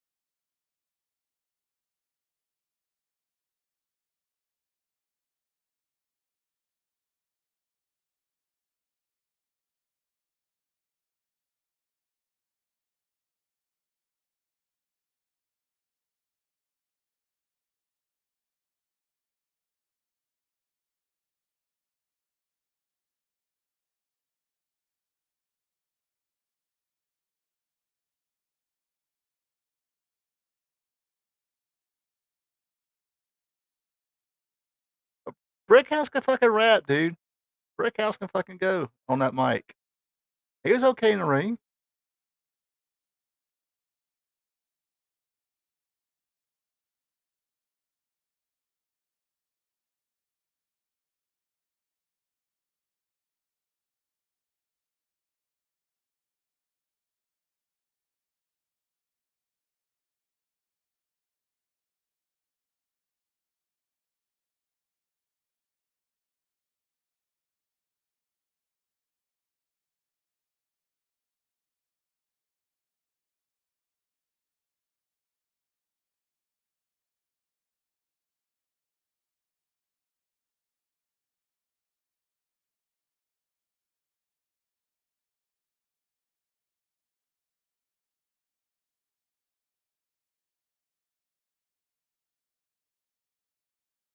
So, I mean, Lawler was really good at selling, and obviously, yeah, Brick House was definitely a character, but so, yeah, and in case you didn't know, Lawler was one of the owners of the USWA. Um, but cops did show up at the studio, and he, I guess, had to kinda, say oh, not really, uh, break kayfabe, but, um, say, "Look, I'm alright, don't wanna press charges or anything else. We'll settle in the ring, we'll settle in the ring, we'll be fine. Don't go out and arrest him or anything like that." So, and see, Lawler, like I said, he was business. He would I think if it wasn't for the cops and stuff like that showing then he had a so basically the idea for him to come back on TV and say something, so it'll show the fans that, "Hey, I'm fine. I'm limping a little bit, but I'll be at the Mid-South Coliseum Monday, but calling the cops, I'm gonna handle it, me and Brickhouse." But, yeah, but the original idea, I think from either Lawler's or Eddie's interview said he was gonna be injured, but like I said, the cops came and everything, so, Lawler had to, "Let me get on TV, kinda settle this, and maybe." I guess they took care of the cops when they got there, then, got on TV and said, it's like I said, Jerry Lawler, he was a pro, he can sell, and this is one of those things you would sell and say you're out for, like, 2 weeks. What the hell is this?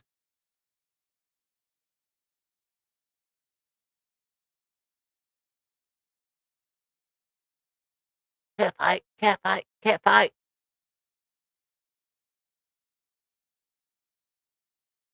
Yeah, I think he got the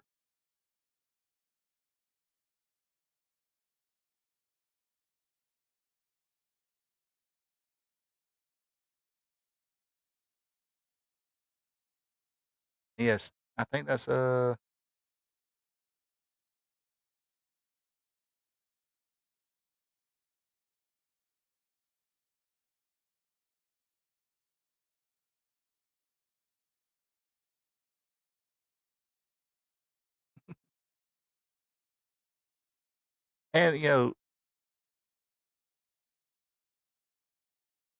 they shooting off a lot of fireworks, but, man, th this people in that day was just pros.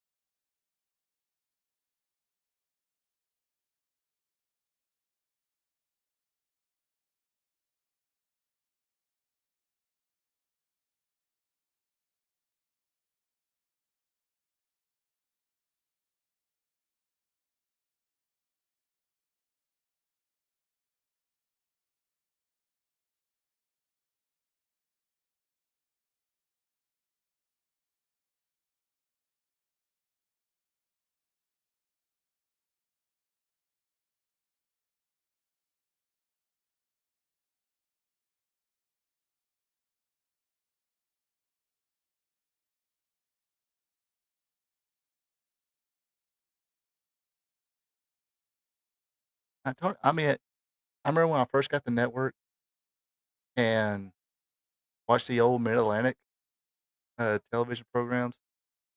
Tony Anthony was on there as a enhancement guy, and man, I seen him one match with Sergeant Slaughter. Slaughter beat I mean, forearmed him, beat him to death, but man, he sit there and took it, and of course, it's 83, 80 82, 83, 4 maybe, probably 83, but, wound up, tagging up with Lynn Denton as the Grapplers and then the Dirty White Boys, and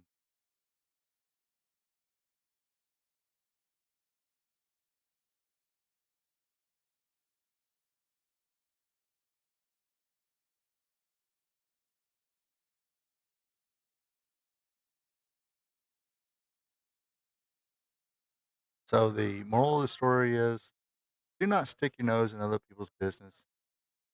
Might get run over by a car, you might get smacked around by the dirty white boy.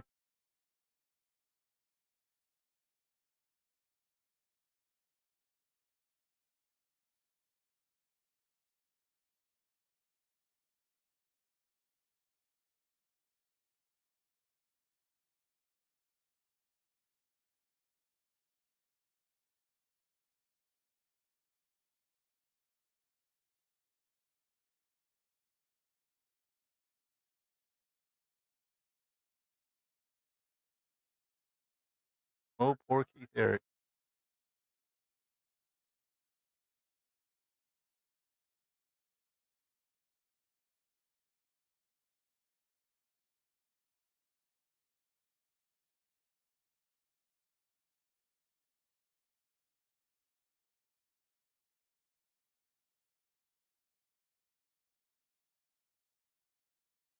So, yeah, Rex King, that's the same Rex King who teamed up with Steve Dahl. And yes, they went on after a few years being the Southern Rockers. They went to the WWF and became Stephen Dunn and Timothy Well. Well done.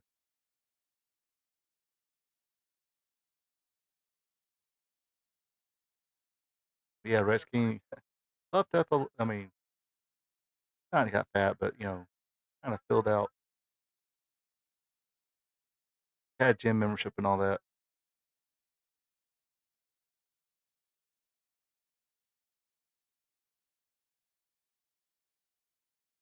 And Joey Mags, yeah, I guess Joey Mags is probably more famous for being um, enhancement talent in WWF and WCW. Was kind of an enhancement talent here. He turned heel and turned babyface again and all that good stuff. Wrestled in Georgia for a while too. Uh,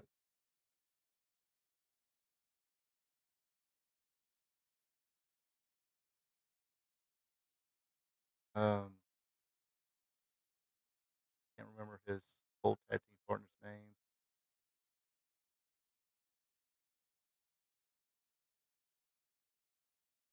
Oh, Ricky Lawless.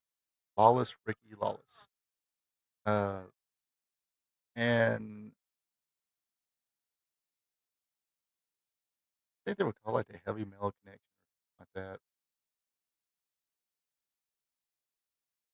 But I kind of vaguely remember Ricky Lawless. Uh, yes, the Heavy Metal Connection. Uh, yeah, they both wrestled for Deep South Wrestling. But in 1988, Ricky Lawless was murdered.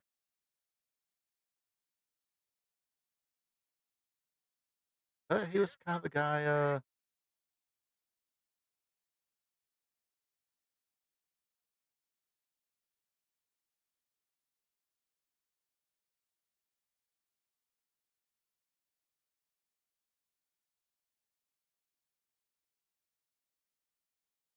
There you go. That's how you cheat to win. I think there was a lot of little, well, not a lot, but a little hype about Ricky Lawless being as far as that tag team.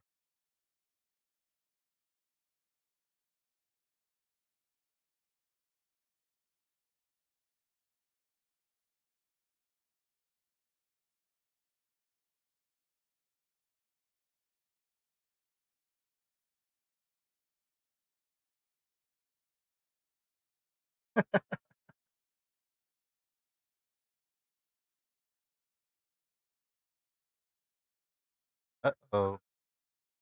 Dirty white boy told y'all to mind your business.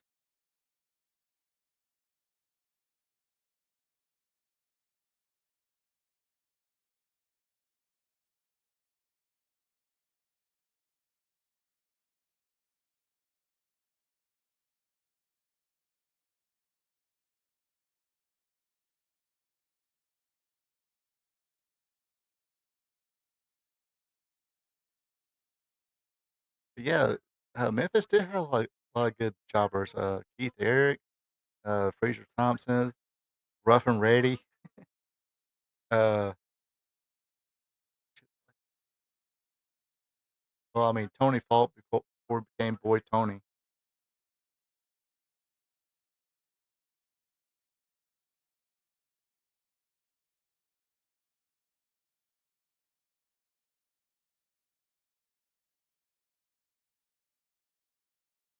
Oh, here they come.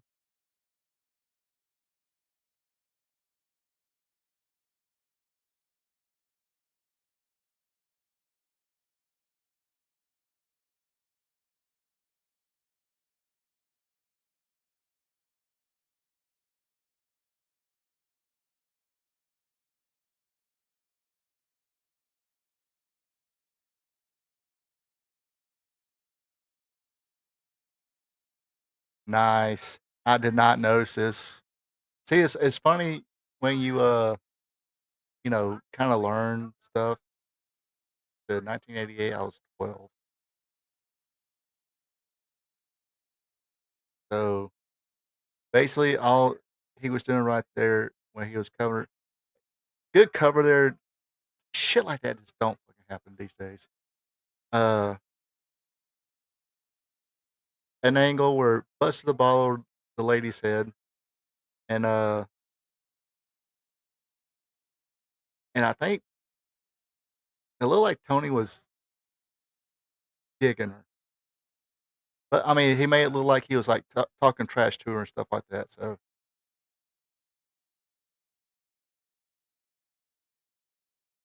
but she's ready to go whoop some ass now.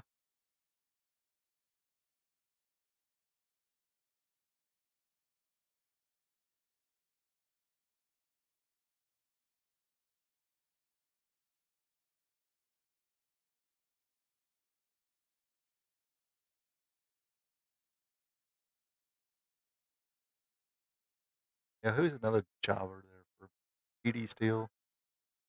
We'll have a match, then he'll referee.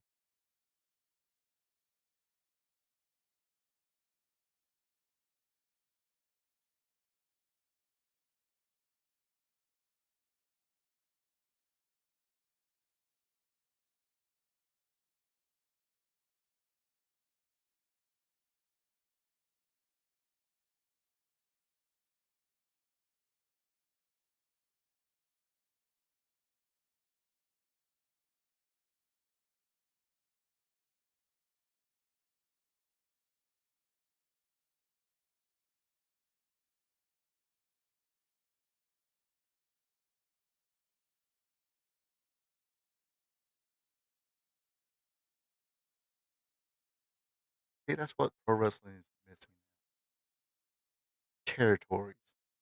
This is what a good thing about having territory. You work in your area, you work with sometimes you kinda befriend a local community, do stuff like this, like, "Hey, y'all got a racetrack? Okay, we'll do some wrestling. We'll have some matches and, kinda help, uh, your racing event." Uh, Pretty sure this was like a small track, something like that, racing, not the major NASCAR race, but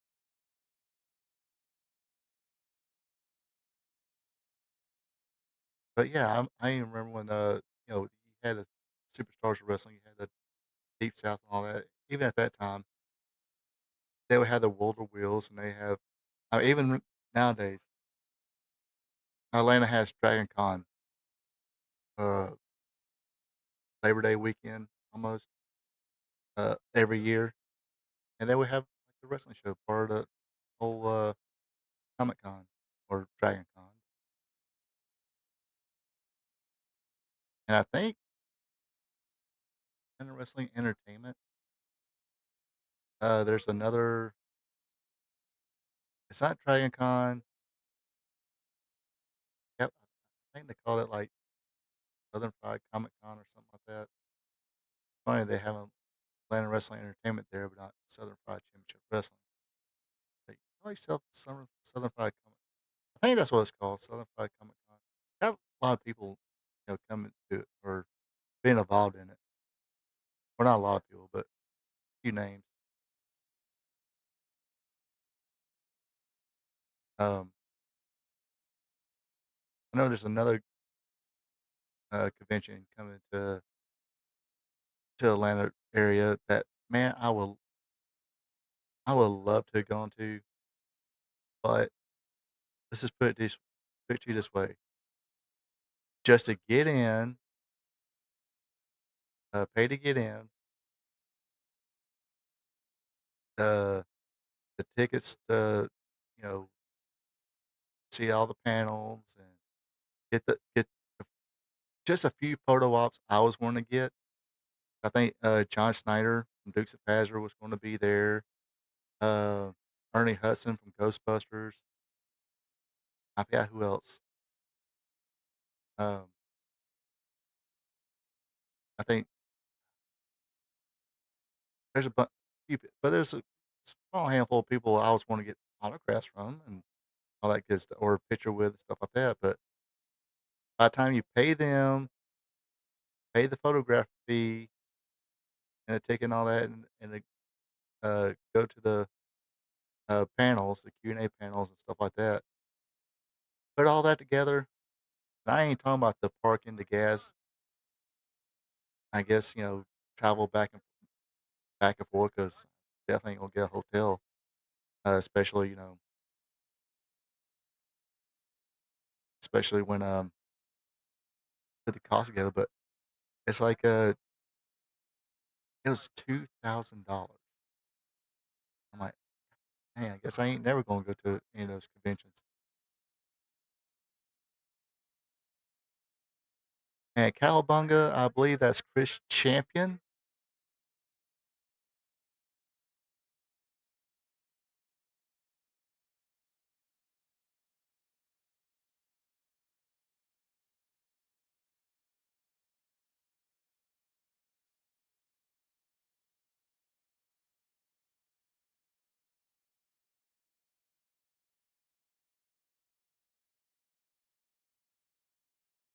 So, yeah, as you can guess, this is when the Teenage Mutant Ninja Turtles were over like Rover. I remember my dad mentioned this one time. It's like he seen it and like he was like, "Man, I wish I could come up with something that stupid and make and get rich off of it."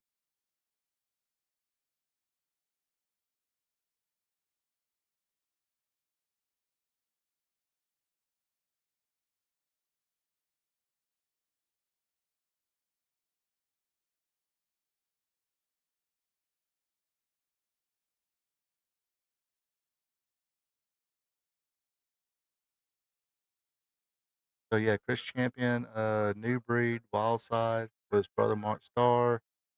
Uh, then wrestled as Yoshi Kwan in WCW.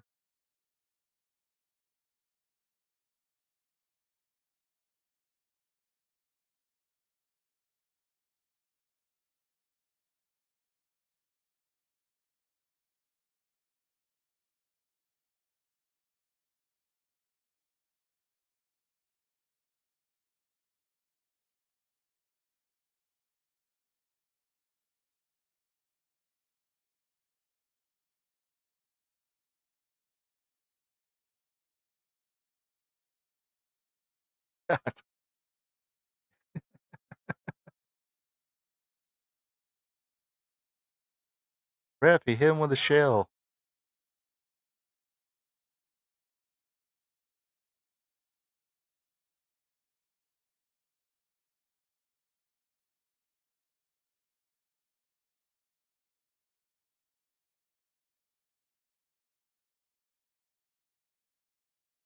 Yes, there. You want to see? You want to see Chris Champion get knocked out? Uh, Search Jimmy Garvin and Chris Champion versus Kevin Sullivan and Rick Steiner. He gave Rick Steiner a stiff kick. Steiner, of course, didn't like it. Damn near took his head off with a clothesline.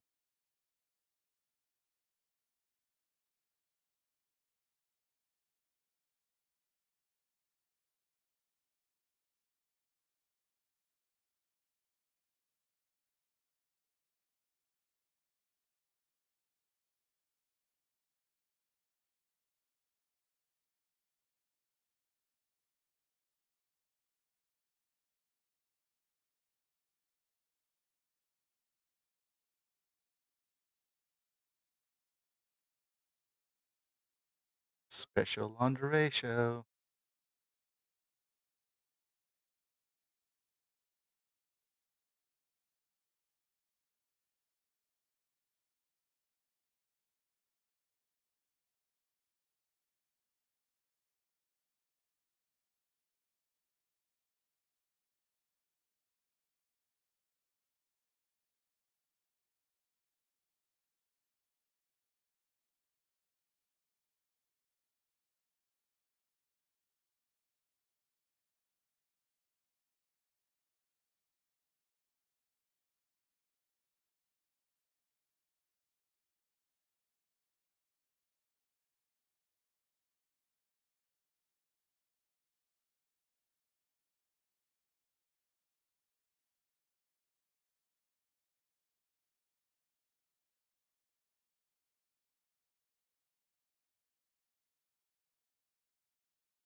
Yeah, that's what it might be in that box of VHS I have. But she interviewed Chris Champion. It was pretty interesting.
The Twilight Zone.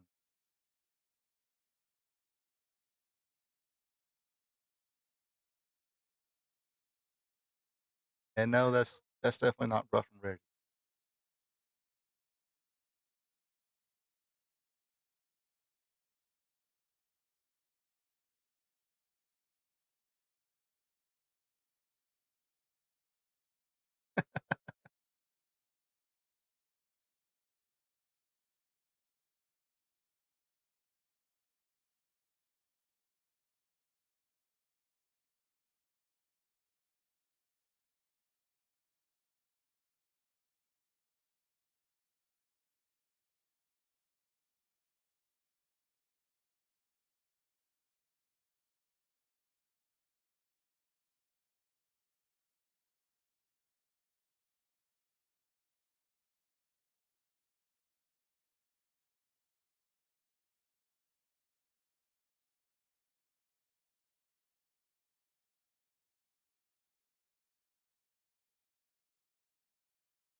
Hey, was that might be the Rock and Roll Express in a mask.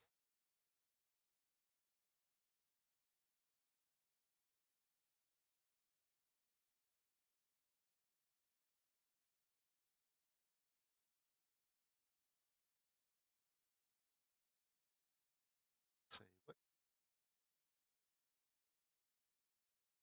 what year did Brian Christopher start?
Ah, yes, I guessed it. So, yeah, that's, the Twilight Zone right there is Brian Christopher and Tony Williams. I'll be damned.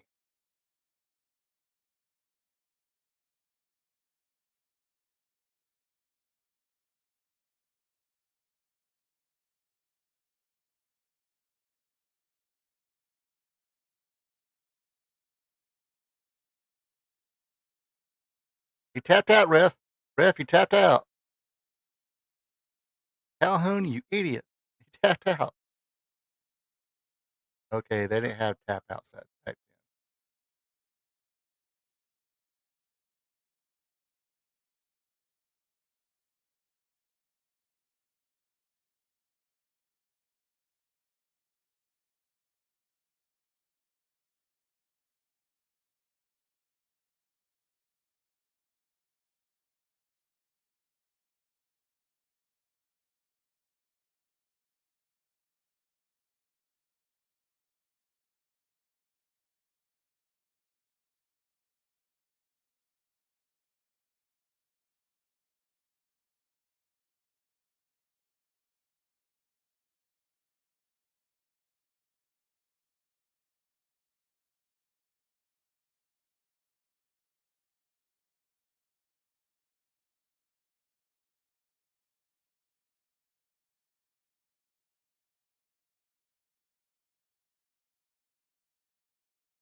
Yep, that was, the infamous, Eddie Gilbert hitting Jerry Lawler episode.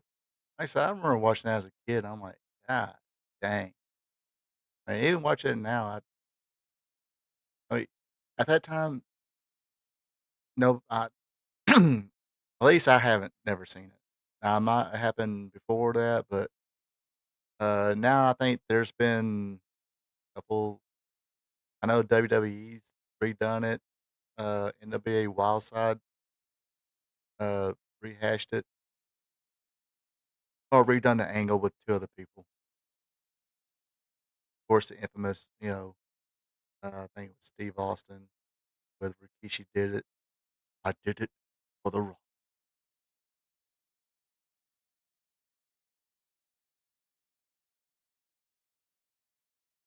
I mean, yeah, I mean, this one and the one where Tommy Rich and Jerry Lawler brawled with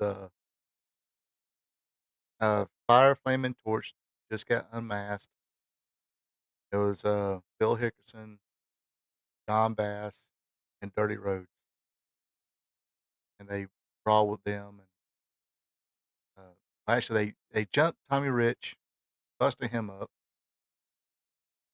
Then they had a match, and yeah, he had a posting angle. Yeah, I remember that. Then Jerry Lawler trying to find that perfect partner to take out Rich and Idol. The cage match. I mean, I remember the episode where they gave results of the cage match. They had the cage. This is one of the first times I seen it.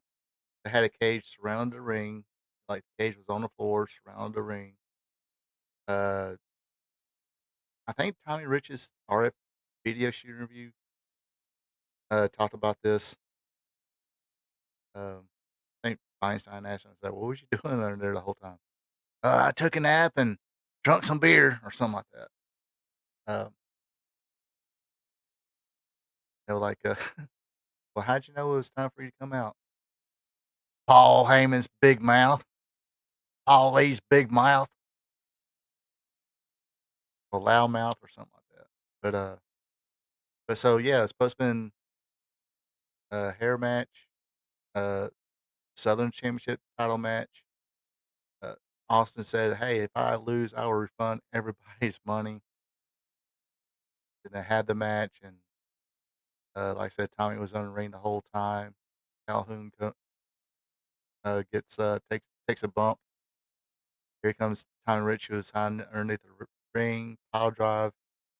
Jerry Lawler post him again. Then they wake up the referee, and 1, 2, 3. We all got to see Jerry Lawler get his head shaved. Uh, Memphis had a lot of, I mean, Memphis had a lot of good angles and stuff in those days. Then um, came the early '90s. Uh, the steroids scandal and stuff like that. They kind of hurt the wrestling business at the time. Hurt the whole business. I mean, you had Smoky Mountain that was kind of starting up at that time, and they wind up going under because they just couldn't survive. Um, because not too many were interested at the time. Either everybody got kind of the the fad people. Oh, this is the fad now. We'll watch it, and or people just kind of grew out of it. Um,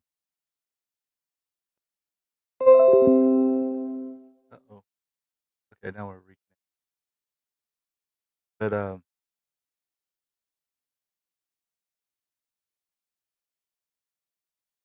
and we're back, ladies and gentlemen. I think I got disconnected for a little bit there. Uh, anyway, there's been a few of those. But yeah, at this time, I think, let's see, 88. So, um, 80 was working for the NWA that just got bought by, uh, or yeah, NWA just bought UWF. Really wasn't a place for him. I think he was the head booker at the time for UWF. That's another, I mean, dang, UWF, y'all watched it last week. UWF was awesome. Um, Memphis at the time, it was good too. I mean, um, but yeah, 80 came in, kind of this, well, sneak attack, but he wound up burning through the flame at Jerry Lawler, burned, that chest hair, beard, everything. Wound up growing like a full beard, and took a few weeks off and came back, and then they did this angle. Uh, I mean, in Memphis, Jerry Lawler was the king. Uh, but he kept over. I mean, he was smart enough to know it's like, okay, they kind of get sick of me, so I'll turn heel to going somewhere else. So that's how he kind of, man. Now you kind of understand why people like Jim Cornette called Jerry Lawler the master of ring psychology. Uh, Lawler was always there. It's like, okay, when you feel like the fans would get tired of him, hey, I'll just turn myself heel and be the biggest heel of the company, uh, and still draw money that way. Because now everybody's wanting to pay to see me get beat up. But yeah, even what was it? Austin Allen, his shooting review, because I think the thing was, for the most part, every now and then, either Bill Dundee might book a little bit, or Dutch Mantel, maybe Robert Fuller a little bit when he on his. group in. Um, it supposedly it was Jerry Jarrett 6 months, books, then Jerry Lawler for 6 months, books. And even Jerry Lawler in his interview said, "Well, not really a fair trade right there because I still had to work the whole year." Uh, Jerry Jarrett took off for 6 months, 'cause he wrestled tired. Um, but Lawler always or Austin Idol said, if Lawler was booking, I know he knew he was gonna come in, he's gonna work with Lawler and make money and because they can draw money together, feuding with each other. Um, but he'd always say, it's like, "Yep, once Jerry Jarrett comes in, he brings in some people, makes me turn babyface, and then kinda drops me on the card a little bit. It's like, time to leave." 'Cause, like, I mean, his statement would be, "My money was, working with Lawler, I ain't gonna be drawn to, you know, uh, I'm not gonna be making the big money, then reason for me to be here." That's another guy probably could have been 'cause, a lot of the stuff that Hogan does or did, like the and Hulkamania, he got from he admitted it. He got from Austin Idol because Austin Idol did this. He had the blonde hair, big muscles, or the thinning blonde hair and big muscles, um, and had Idolmania.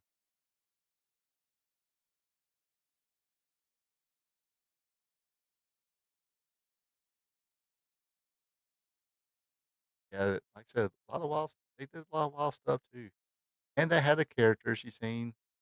Um, Cowabunga. They would have the Freddy, the Jason, they had I don't know how many people play Humongous. At least 2 wait, I think 3. Uh, I forgot who the original one was or one of the original ones. I think he actually worked Southeastern as well. Like, it's kinda weird. It's like, Ole Anderson watched the Mad Max 2: The Road Warrior, and he got 2 big guys. Bill Watts came in and said, "Hey, why don't you cut your hair funny and put some war paint on?" I already called them Road Warriors, but I think Bill Watts is given credit for, saying, "Hey, cut your haircut, get some wild haircuts and do the war paint thing," and that's what's history on that. But I guess every other promoter seen Mad Max 2, Road Warrior, and said, "No, we're gonna get that big guy in a hockey mask, call him Humongous."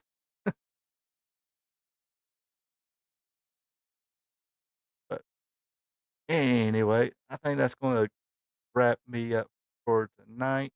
Yeah, it's getting a little late, 10:30. That that was like a little over hour show there, hour 15, okay, and talked a lot about the Owen Hart thing, and like I said, I mean, that was just a sad, sad day. Um, which I mean, yeah, it was a good show. Um, but yeah, I definitely remember everything about the Owen Hart deal. But this weekend, AEW's having the finals to the Owen Hart Foundation Cup tournament. Uh, Will Ospreay against the Rhinestone Cowboy Adam Page. Got for the women's side, Mercedes Money against uh, Jamie Jamie Hayter. I'll actually be seeing that pay per view. Got it ordered and everything. Ordered it on Amazon Prime. So looks like it might be a pretty good pay per view. But anyway, like I said, Appreciate everybody tuning in. Appreciate everybody joining me in the comments on Facebook Live and then watch me on Facebook Live as well as watch here live on YouTube. It's live streaming and join me in the chat there. Like I said, you can still, at least for 30 days, watch me on Facebook Live uh, or anytime you want, flip on over to YouTube. It will be there forever and ever. Amen. Um, yeah, see, I told you. This is picked up. I awesome. Yeah, I'm getting a little woozy. I'm more hungry now, but I haven't ate yet. But a little bit of this. But anyway, yes, like I said, appreciate everybody tuning in. Everybody have a safe, happy watch for the Popo on Memorial Day weekend. Like I said before, uh, just like they say in the lottery, uh, have fun responsibly. Play responsibly. That's what they say. Play responsibly. So you folks go out there and play responsibly. Um, and that you folks have a good one. Take it easy. And until next time. So long from the peach state of Georgia. Ronald Ray here saying thank you for checking out my video. If you don't mind, go ahead and click that thumbs up button, leave a comment, and share this video with family and friends. I would also appreciate it if you would subscribe to RP2 Vision, where I cover the sport of professional wrestling from yesterday to today. Now don't forget to click the notification bell as well, so you'll be notified when my other weekly content is available, like Wrestling Trivia Tuesday, WWE Raw Recap, and AEW Dynamite Recap. I also have 2 live streams. Every Thursday at 8 p.m., it's Spot Show Live Stream, where I discuss the latest news in professional wrestling. And on Friday nights at 8 o'clock p.m., it's Wrestling Gold Friday Night, where I discuss the good old days of professional wrestling. When wrestling was wrestling, wrestling was real because it's still real to us. Folks, have a good one and take it easy.